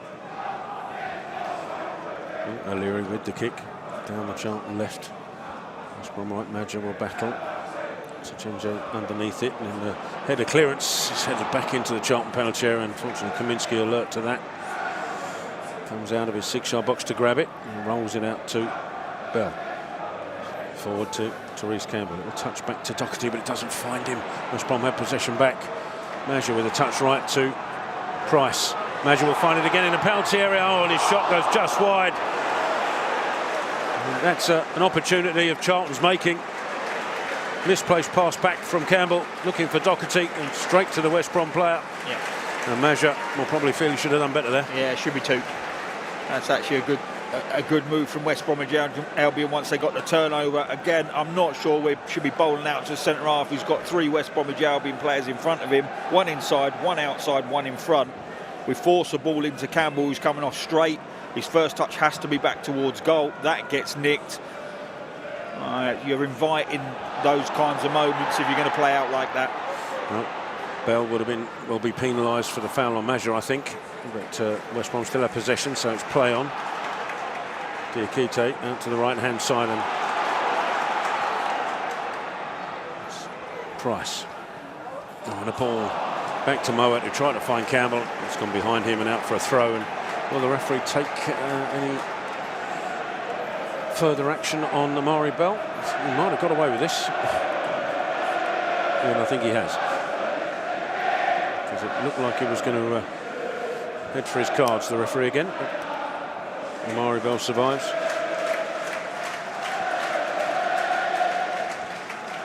And down the line with the throw. Dykes can't get there. Campbell does first. Doherty with a header. Carey trying to steer it towards Clark. But Styles will get in the way and find Johnson. Gets it back to Styles. Inside to Diakite. Doherty pressuring him backwards. And did well. Forces West Brom back to Styles. Now with Phillips. Out ball. It's found Malumbi. Turns. Finds Campbell for West Brom. Down the line is Maja. Maja Shinchenje made up the ground superbly. Got a tackle in. It'll be a throw into West Brom.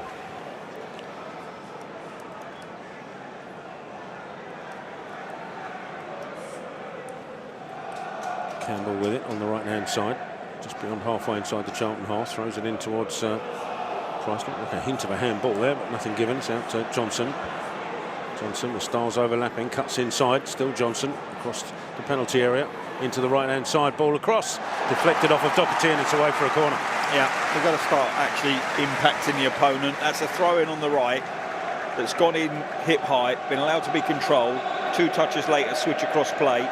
So they've gone from a right wing position with a throw-in all the way across our box to the left. The left side has then run all the way across the box to the right and got beyond and crossed into our box. We've got to start impacting the player in possession a lot more than we are. We need to pressurise the player a lot quicker and a lot better than that. Corner on the West Brom right-hand side. Swung in, deep one. Kaminsky can't get there. Header coming in. Fortunately for Charlton, the one from Phillips, it's over the bar. It's another free header. They'll be concerned that Phillips had that space to get the header in the first place. Yeah, but and again, it's not through lack of players inside our penalty area. We're overloaded with players. We've got far too many in a tight vicinity, but no one really keeps their eye on the flight of the ball, or there's a lot of grappling going on. If you get the flight of the ball when you're grappling, you can leave that man. Charlton can make a double change, sorry to interrupt, Browning. It's all right. And Coventry, the first to come on.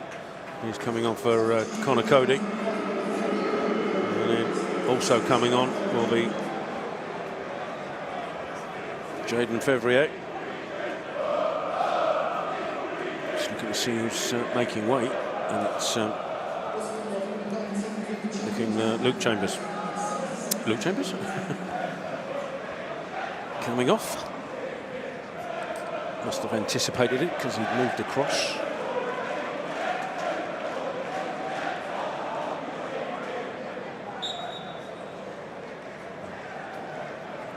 Dykes operating on the right, Campbell on the left currently, Clark. Charlton changed to a back four. We'll see as this progresses. But West Brom have won it back from the kick out. Johnson taking on Clark, and he's fouled by Clark. Didn't need to either. Clark fouled Johnson. And he had Ramsey on the cover, who got the ball. Didn't need the tackle at all. And Charlton have given away a free kick on the left corner of the penalty area. Yeah, I mean, he has caused Clark a lot of issues 1v1. He's going to get a booking as well. Yeah, and I think that's frustration, because any time he has had the 1v1 ground duel, it's pretty much gone in favour of the West Bromwich Albion wide player. He's a very tricky customer. He's got that really good fake to go inside on the right and cuts back onto the left. Gets people unbalanced, gets defenders unbalanced, but he's drawn a free kick. Like you say, Tel, no need for that.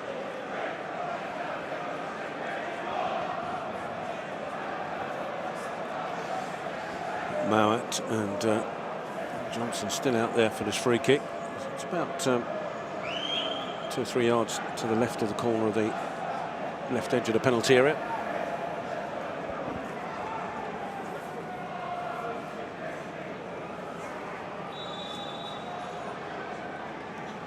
Mowat with it, swings it in. It's a header coming in. And it might have been Taylor who connected with that. Couldn't steer it anywhere other than in the back of the stands. But the pace on the delivery was the hope that would cause just the deftest of flicks, but not deft enough as Charlton take the free goal kick short. Bell up the line to Campbell, back to Bell, down the line looking for Dykes. Can't get there, but Campbell will pick it up for Charlton.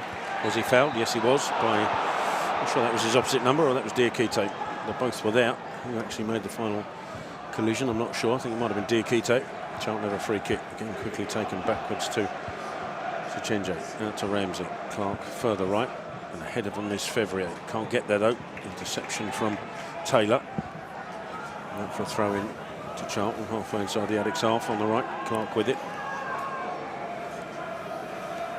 13 minutes gone in this second half. Still the home side a goal ahead. His throw goes long. Dykes with a flick on, but he can't pursue it himself. Runs out of room on this touchline. The right one. And going to play for a West Brom throw. Yep. Nathan Jones in his technical area, urging his side on. Well, back four in place, so he's rolled the dice, changed formation, 3 subs after 56 minutes. You know, and that tells you, I think, where we're at as a performance. But you've got Campbell on the left, Fevrier on the right, Dykes operating as a lone striker with Carey off of that, and then behind that you've got Doherty and Coventry sat in front of a back four, and the 2 centre-halves are Chenje on the left-hand side, centre-back, and Ramsey on the right side with Amari Bell left-back. and Clark right back. So it's a little switcheroo, see if it can have an impact on the game. Clark with the header from the throw-in. Fevrier tries to bring it down, to go straight to Moat. West Brom have possession on the left. Ball forward, looking for the run of Malumbi. Doherty across. Malumbi still in possession. Clark helping out Doherty. Wins the ball back for Charlton up towards Dykes. Can't get there. Taylor with a header left.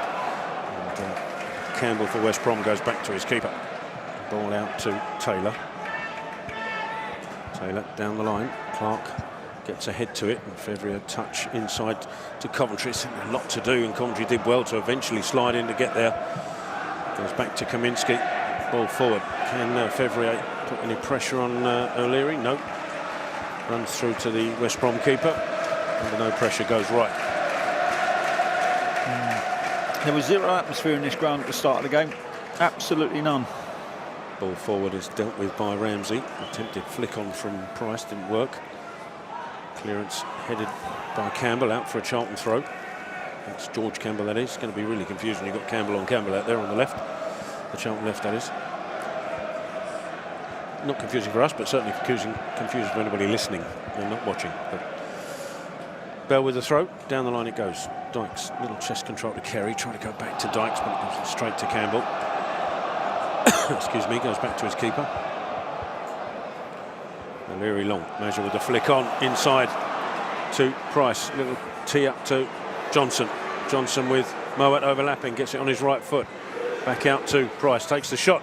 Good header away by Suchenje. Price once more. Therese Campbell does well to come back and win the ball back for Charlton. Inside and behind is Bell, looking for options. Coventry provides it, and it's a good out ball from Coventry to find Clark on the right. He's got Fevrier further right. Fevrier making the run on this right-hand side, up against Styles. Ball inside to Carey, trying to get space for a shot, can't do so. Coventry goes back out to Clark. Delivery into the box, a good one. Can Dykes get there? No, he can't. It's headed clear, but poor header out, straight to Carey. Carey with the shot, blocked away. Clark heads it back in towards the penalty area. Doherty with a further flick on. No Charlton player there, it's cleared away. But Charlton with a bit of pressure now. Ramsey, back to Suchenje, into Coventry. To his left is Bell. Bell looks up. Feeds Campbell. Campbell cuts in. Still Therese Campbell. Back to Suchenje, across is Ramsey. Clark further right if he wants it. Clark. It's Fevrier out to his right, inside is Carey. Ball from back to Clark from Carey has just numbed the move a bit. It's across to Bell. Now Ramsey to the right, trying to create space. Fevrier on the right-hand side. Will he attempt to take his man on the right-hand side? Cuts back in on his left, where Carey delivers the ball into the box. Headed clear. Coventry will head it back up in the air towards Doherty. Diakite wins that though. Coventry with the header. Goes beyond Dykes, and he just couldn't catch up with the ball before it runs through to O'Leary. A little bit of pressure from Charlton. We need much more of that. Yeah, absolutely. And there was a moment there that Fevrier could have slid the ball into the box. Clark had advanced on an inside run into the opposition penalty area, but we just didn't have the craft to curl it in between the two players to get it into his feet. But that's that's one of our better spells in the attacking half. Ball forward, cleared away by Ramsey. Fevrier back there to collect it for Charlton. And ball into Suchenje was a difficult one for the Kenyan to control. He did well to clear it away in the end. Clark now will tidy it up back to Kaminski. Suchenje goes left to make himself available for the pass and receives it.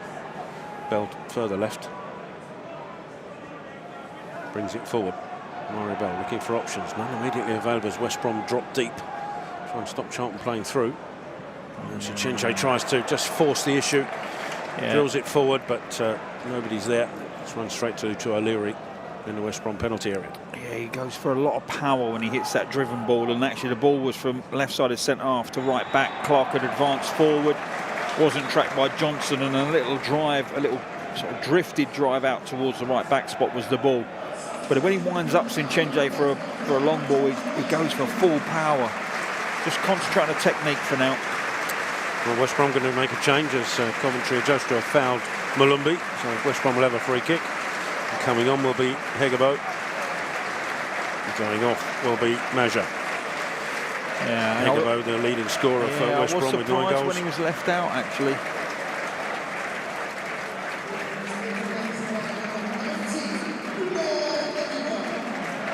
Maja had that one big chance, didn't he, early in this second half.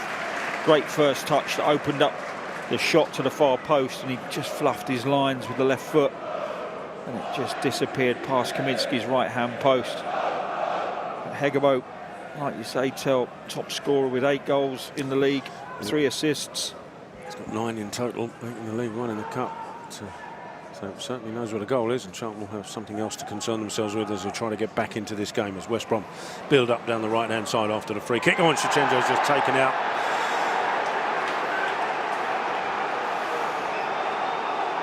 It's Price on that right-hand side. He's going to get a booking for it. Yeah. He doesn't go to ground too often. Chichenjo likes to get across with pace and make the challenge, but if you mistime it ever so slightly and you're heavy with the challenge, you are going to go straight into that book. Well, I know that people thought he got a booking on against Southampton, but he didn't actually. I nearly said that earlier. He didn't get one. He didn't. It did look like he did, but he didn't. Yeah, he didn't get booked Saturday. When it was mentioned earlier, I thought that's, you know, we called him getting a yellow. There was on the screen. It looked like because their centre forward had a bandage on his hand, and the referee pointed for a free kick, and it looked like because the other guy had put his hand up as well, looked like it was brandishing a card. But that wasn't the case. Free kick on the right-hand side, virtually by the touchline, 2-3 yards away from the corner flag on the West Brom right.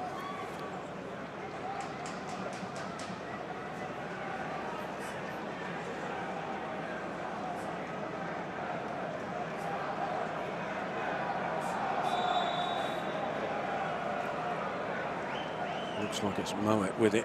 Swings it into the penalty area. Kaminski claims it superbly. Oh, and then he's fouled, surely, by Campbell.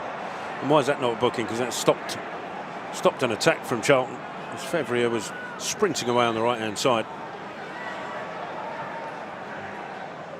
Given the bookings that we've had, I thought that might be worthy of a yellow card. Assume not, as Fevrier gives the ball away inside to Diakite. And now Hegabo on the left. Inside to Johnson. Johnson out to Styles. Back to Diakite. Under pressure from Carey's got to go backwards to Taylor. Taylor inside to his keeper, who's out of his penalty area. He's got Phillips to his right. Instead goes long. Looking for Campbell on the right-hand side, but he's put far too much on that. Sails over his head. Be a Charlton throw, and he's thrown the ball away there. I mean, he's a little bit lucky. George Campbell for West Brom on 2 occasions there, I think. I know it's nitpicking a little bit, but other referees might have taken exception to that. As it is, Charlton throw it backwards. It went all the way back to Kaminski, out to Ramsey. Little touch to Clark. Coventry inside. West Brom now pushing, trying to pen Charlton in to protect this lead. They've worked it across left to Chichenjo. Chichenjo's got Carey coming short. Bell just ahead, and Amari Bell controls it. But, sliding tackle from Moet wins the ball back, and then Doherty does likewise, but can't get enough of the ball, and Malumbi brings it away. Malumbi for West Brom, attacking the penalty area. Out to his right-hand side is Price, who launches it into the back of the stands when he should have done better. And Charlton escape a little bit there from giving the ball away, which we've done on more than one occasion this evening, unfortunately. Yeah, we've not been slick, have we, in terms of how we've manoeuvred the ball from back to midfield and forward. But yeah, look, you're going to have moments in this game where we're chasing, where they're going to nick a ball in the centre of the pitch, and you're going to be a little bit exposed. I thought Malumbi did ever so well there, driving away from his opponent, and then I thought the weight of pass was decent. The end product was poor. Fevrier can't hold on to the ball, and Coventry though slides in to recover the situation for Charlton. Now Clark lifts it forward. Carey can't get there, but Coventry does. Coventry receives it from Dykes, and good out ball too. Chichenjo's in space. Further in space on the left is Bell. Up to Carey. He's got to go backwards under pressure from Campbell. So Chichenjo has it again. Coventry takes over. Amari Bell for Charlton. Coventry again out to the right. And Ramsey, Clark further right. Wants it straight away, doesn't want Ramsey to wait this. Instead, Ramsey tries to pick out the ball of Dykes. That's a lovely touch from Lyndon Dykes. He's into the penalty area and he finishes! That's an outstanding goal from Lyndon Dykes. The ball from Ramsey, when Clark was screaming for it on the right, was inch perfect into Lyndon Dykes. He took a touch into the penalty area and slotted it through the legs of O'Leary to bring Charlton back level. Oh, that makes life very, very interesting, because you're going to see some panic in the stands here at the Hawthorns, and I honestly can't understand why a centre-half would try and play offside in that situation. You're winning the game. You've had one shot against on target the whole night. You've been in control, and you inexplicably decide to squeeze up at a moment when you should drop, and that's allowed Dykes to break the back line. The first touch was exquisite. He gets his head up, and as the keeper comes out, he drives it through his legs, and Charlton are level. But that's criminal from a West Bromwich Albion defensive perspective. But credit to Ramsey and the run from Dykes, the touch and the finish. 1-1. The touch was absolutely outstanding and caused the rest. The ball from Ramsey was superb. But you have to say your money was on the ball escaping Lyndon Dykes until he took the deftest of touch to bring it into his own path. And then once he got into the penalty area, the calmness and coolness to slot it through the legs of the on-rushing O'Leary was perfect. And Charlton are back level here. There's Ramsey with the tackle just through the back of Higabo, so it's going to be a free kick to West Brom. Not enough to warrant a further punishment. West Brom take the free kick quickly. It's going to be out here to Johnson. Taking on Clark. Cuts inside on the right. Clark. Johnson with a shot, but he can't get it under control and drags it wide. Felt he was fouled in the process, but I don't think that was true, and the referee agrees. Well, we need to either bring a midfielder over when it's 1v1 on this left-hand side for West Bromwich Albion, or Fevrier needs to get back and let the ball back to the left-back Styles be the ball that West Brom can have. I certainly wouldn't allow Johnson too many 1v1s from now to the end of the game against Clark. Just tugged his hamstring there as well. He's just put his hand on his right hamstring, like, you know, if I have another couple of those against me, I could be in a bit of bother. But yeah, we've just got to slide Coventry across, or Doherty or Carey comes across. One of them's got to take responsibility to block up the inside channel when Clark's 1v1. Bell does really well to win the battle in midfield, but Doherty then having to tidy up a little bit. Again, he felt he was fouled, but he's got the ball back and across to Clark. Sends it forward up towards Dykes. Can't get there, but Doherty will for Charlton. Finds Carey with a good header. Carey, ball through, that might be offside for Fevrier. He is, yeah, half a yard, definitely. Yeah, worth a try though. He just got in between the two West Bromwich Albion defenders, and he had his shoulders positioned so he could take it on the back foot and accelerate away, but he was half a yard wrong side. Right, it's the Charlton fans away to our right-hand side making all the noise everywhere they go. West Brom take the free kick short. Diakite across to Moat, back inside to Taylor. Phillips now. Ball forward to Price. Is cut out by Bell, and can Campbell use his pace to get there before Phillips? Has he fouled Phillips? Yes, he has. It's a shame. I'm not sure how much contact there was, but the referee deemed it enough. Yeah, little nudge. There's just enough, but you know. And West Brom will want to make another change before the free kick's taken, though. And coming off will be Diakite. Coming on will be Wallace. Jed Wallace, who, his name was met with a few disgruntled noises in the build-up when it was announced. And there again. Yeah, I'm not sure what's going on there. But Wallace is going across to the right-hand side, which probably means Price will drift into the middle.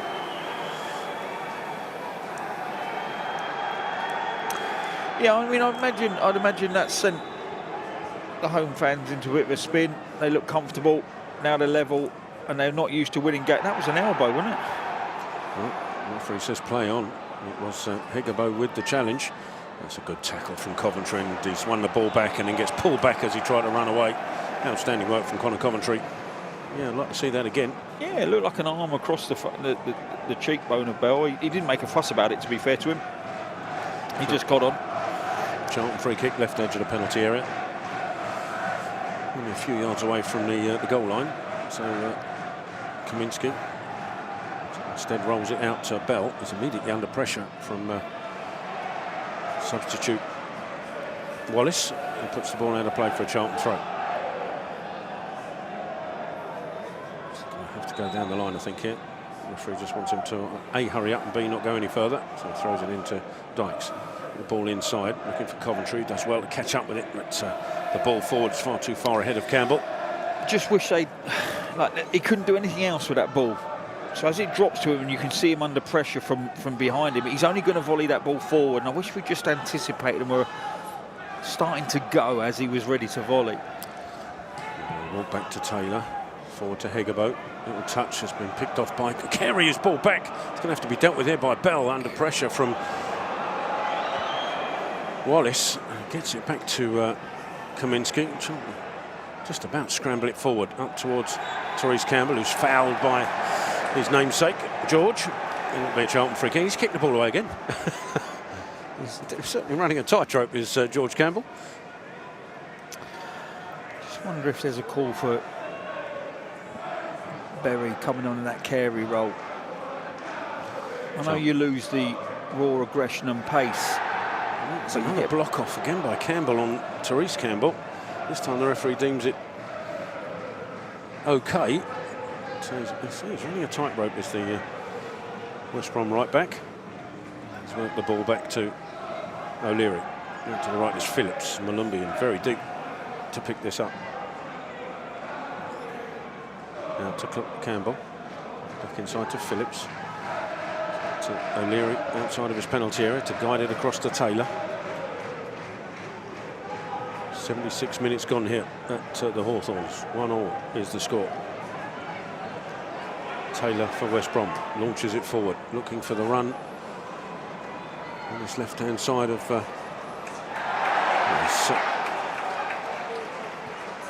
Styles. I think he has Styles, and he launched himself to the floor under the challenge of Ramsey, looking for a free kick. Nothing given. Throw-in note goes back to Taylor. Taylor with Johnson to his left, and it's Johnson, little touch forward to Moat. Moat back out to Styles. Cuts inside. Now looking for the ball back outside to Moat. Johnson takes over. Fevrier comes to close him down, as does Coventry. Forces him back to Phillips in the centre circle. Out to the right is Campbell.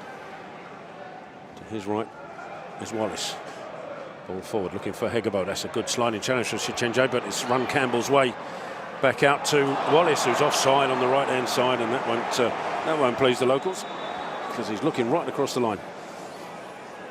Yeah, just needs Chichenje to be a little bit careful on a yellow. Timed that one well. Like I said, he doesn't often go to ground. When he did there, well timed down the side, but didn't get the luck of the bounce. I didn't think. Well, no. It was actually. You can't do anything about that. You've gone in tight, you've made your challenge, you've won possession. It's where it goes is 50-50. But the way this referee is, I wouldn't chance any. I just wouldn't take a chance with him. Coventry with the challenge on Hegebout. Ball spins up in the air, and Hegebout's header then goes straight out of play for a Charlton throw. On halfway, Bell with it on the left. Coventry makes the run, but Bell didn't spot that, so he's going to start again. This time he throws it into Doherty, gets it back. Bell now finds Doherty again with a little touch. There has to be a foul. Hegebout all over the back of Doherty. Charlton have a free kick, and I have a feeling we'll take our time with this. With 12 minutes of normal time remaining. Charlton sending Ramsey forward, and slightly delayed, but Chichenje goes forward as well. And it's sent in that direction. Dykes there as well. Dykes can't get there, and it skips beyond Fevrier and away for a goal kick. Yeah, well, I mean, if you drive it like that with that power and that flight, if there's no contact, it's you're not giving the forward line much of a chance to get on the end of that one. Phillips forward to Hegebout, controls it out to Styles. Styles with space to move into. Fevrier trying to make it back. It's further out to Johnson. Still Styles keeps the run. He's got the ball in. Ramsey with a touch, and he needs a second one. He's fouled. I didn't think that was a foul either, to be fair. Charlton try and take the free kick quickly, but the referee's not having that. So I think Ramsey bought that one a little. Yeah, but gratefully accepted. Yeah, and good positioning for the cross. You know, blocked up the right areas, took a touch, which was the right thing to do. You don't need to smash that one clear, aware of his surroundings, and the contact comes from, he knows where it's coming from, so he just pushes his body into that slot and takes the contact. Kaminski with the free kick, sends it forward. Dykes the target, can't get there, but it will drop to Clark, who sends it forward. Oh, it's gone beyond Taylor. Can Campbell get there? And unfortunately not. It runs through to O'Leary and rolls it out to George Campbell on the right. Much to the dismay of the West Brom fans, stops and goes back the other way, and it's now with Taylor on the left side of defence. Forward to Johnson in his own half, goes back to Taylor, launches it forward, looking for the run of Hegabo. Ramsey across, there's something on it, did hit his hand, Ramsey, but I'm not sure he knew much about that. Sends it forward, but it will go straight to Taylor. Dykes coming to pressure him. Out to Johnson, back to Taylor, and crossing in the middle is Phillips. On the right hand side is Wallace. Back and inside to Malumbi. Now Campbell again has to go backwards to Phillips, and across to Taylor, and disgruntled noises from the home fans as Taylor launches it across, looking for the the right hand side rather. Headed away by Bell before it can find Wallace. It will be a West Brom throw. Moat back to Malumbi, just inside his own half. Malumbi looking for runners, and Campbell provides it on their right. Little touch allows Bell to come in and get the challenge in. It's away for a West Brom throw, about 10 yards away from the corner flag.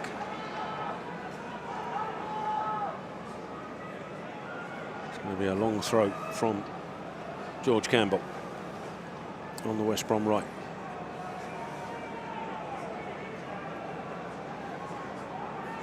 And it comes.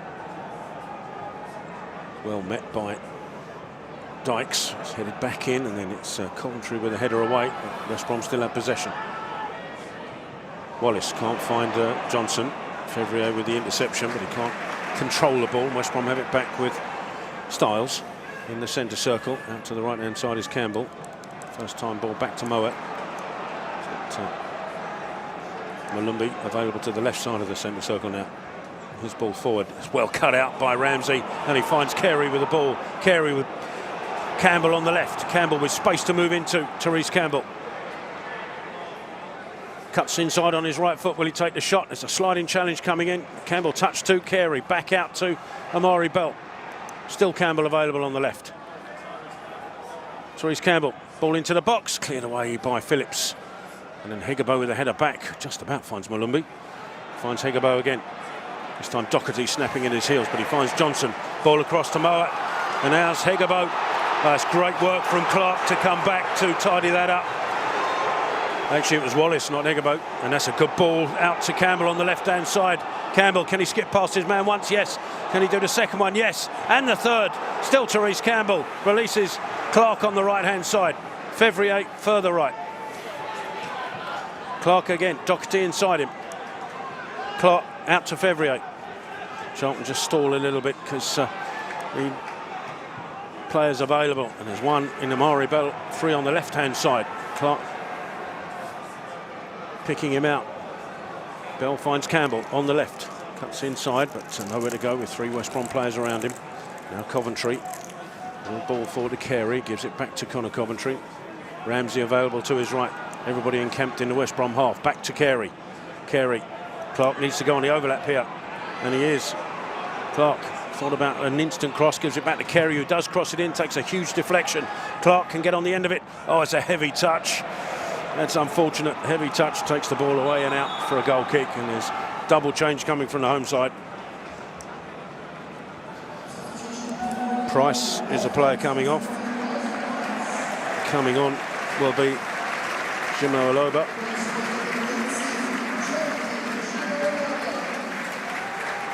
Second change, we'll see Imre coming on. Coming off will be Campbell, right-sided defender. Will Charlton react to that with 6 minutes of normal time remaining? We restart with a goal kick. Can you see what Imre's operating? Pretty much like for like change by the looks of it. Ball forward. Again, Ramsey challenges Hegabo, and this time it's deemed to be illegal. Thought he got his head there first, but the referee said he went through Hegabo to get there. It'll be a free kick, quickly taken. Out here on the left with Taylor. Johnson further left, but a good tackle from Dykes, but Fevrier, can he snap in on the challenge? He can, and it'll run through to Carey. Carey, can he get past his man? No, it's a foot in, an important one from Phillips as well. And West Brom have it back in the centre. Aloba, Jamo Aloba out to Moet. Further left is Johnson. Johnson cuts inside on his right. Across to Malumbi, back out to Moet. So Styles left, as is Aloba. Ball into the box, Hegabo gets something on it. Oh, how did that not go in? Was there a deflection? Not according to the referee. Trying to see who it was who got the final touch there. Might have been Johnson, actually. He was in the box. The header looked like it was going to drop invitingly for Johnson, who had space in that penalty area. It was Jamo Aloba who lifted the ball into the box. Hegabo battling, dropped to Johnson. And that was a corner. It was a good tackle from Coventry. That should have been a corner. Yeah, it was a great recovering challenge, actually. Just in a bit of bother there. Got ourselves in a bit of a twist, and they won first contact. Johnson picks up, and he just drags it from right to left, but Coventry sneaks on his blind side and makes that interception. Coventry in the interception as Kaminski's goal kick is headed back in the Charlton half, but it's gone out to Amari Bell on the left-hand side. He's being forced backwards. Inside to Chichenjo, who sends it forward instantly. Campbell's offside, so he can't move for this. West Brom clear it forward. Moet with Johnson running ahead of him. Moet takes the speculative shot. I say speculative, but it wasn't that far wide. It was uncomfortable for Kaminski, who I think had it covered. It was a little bit close for comfort. Yeah, and it's all come because I just like when it goes out to Amari Bell at left back, there has to be some movement in front of the ball. He ends up stuttering going backwards. The ball comes forward and West Brom pick it up because it's not that alertness across the front line.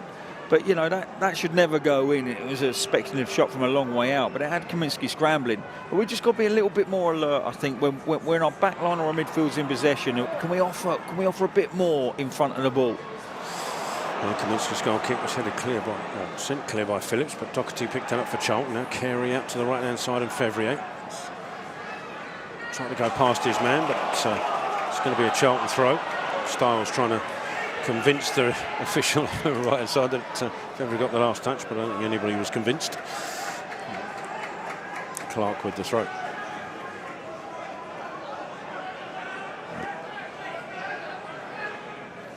Down the line looking for Dykes. Can't get anything on it and skip past him, and I think O'Leary will come out and claim before Carey can get close.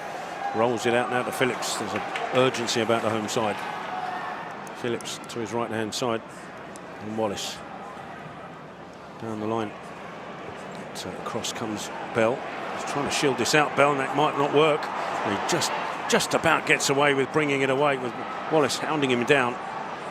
Back to Doherty, forced to clear it quickly. It's blocked off by Jamo Aloba. It'll be a Charlton throw. But the ball down the line, I think it was Imre. Bell was trying to let the ball run out of play, but Wallace wasn't having it, so he had to work hard to keep it alive for Charlton. Did so, and this throw from Bell goes down the line. Headed forward. Coventry will knock it further forward. It's run kindly for Malumbi, but that's a superb challenge from Coventry. And Malumbi wasn't quite happy with that. Irish colleagues, of course. The Coventry again. Oh, and he's judged to have fouled Jamo Aloba. He felt he got the ball, but the referee felt he went through the player to get to it. Jones not happy with that decision, as a free kick taken quickly out to the right-hand side, and Phillips. We've got just over a minute of normal time. There will be added, of course, as Imre down that right, Fed Wallace. Wallace, edge of the area, takes the shot, takes a huge deflection out to Johnson, who drills it back across. Oh, and it's been blocked by Sichenja. I think it might have been going out. He wasn't to know that. Blocked away and cleared further for a West Brom throw on the left. Quickly taken by Styles. Back to Taylor. Taylor out to Johnson. Johnson on this left, looking to take on Clark. Trying to go past him on the outside. Clark gets the foot into the attempted cross. It's going to be a corner to West Brom. Yeah, just need someone to take control of this, be a leader, get the flight early. They've had far too many first contacts from set pieces today, West Bromwich Albion. It's corner on this West Brom left.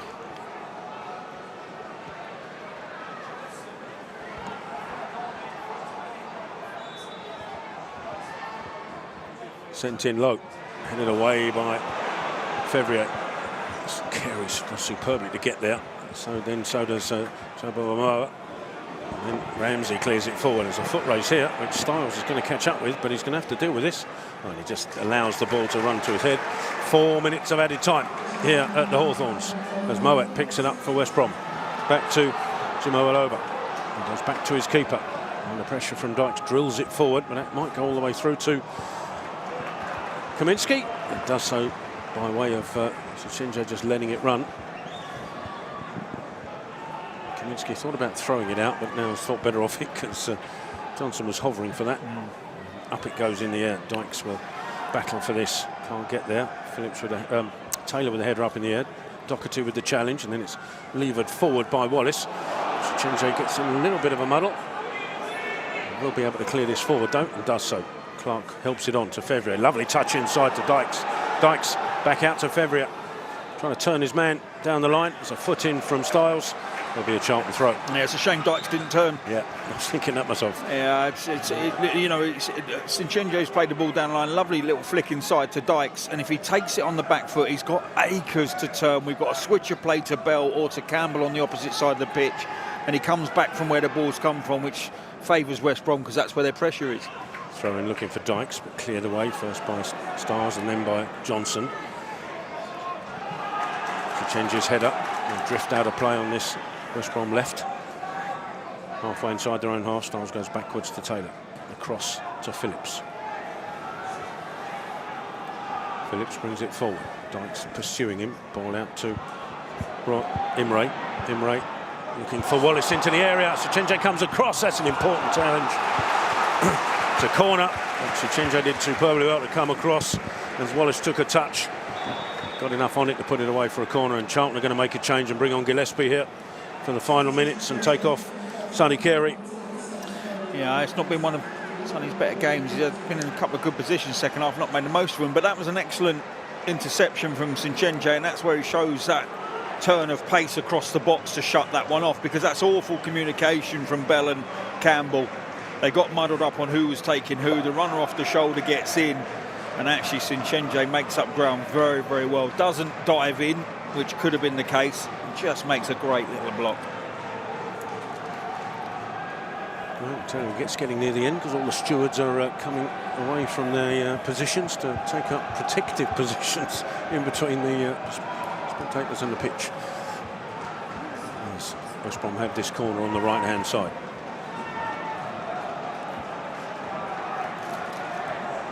Linesman just preventing him from taking it for some reason over on that right side. Oh, the referee's talking. That's why. Talk is over. Corner can be taken. It's Moet, I think it is, to deliver. Sends it into the penalty area. Taken up in the air by Sichenje. He's going to have to do it again. Get something on it. He does it again. Campbell trying to protect it. Can't do so. It's deflected out.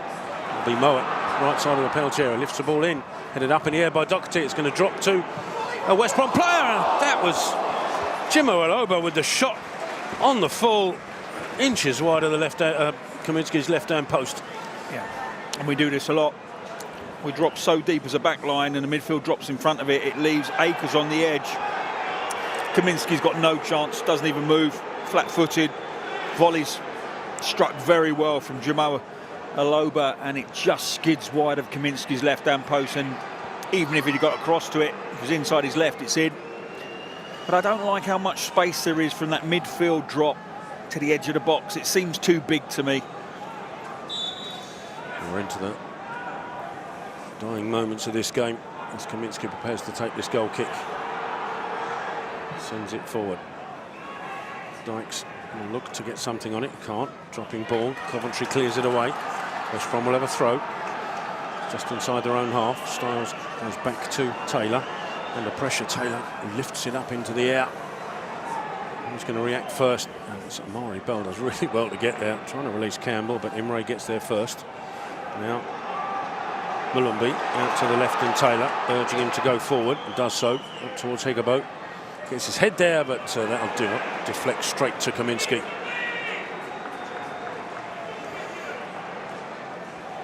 Kaminski thought about throwing it out to Bell, but I'd be tempted not to, and he doesn't. Drops it to his feet and then sends it forward up towards Dykes. Dykes pushing it back there. And can't get there for the second attempt, and it's into the feet of Phillips. He'll come forward. Phillips.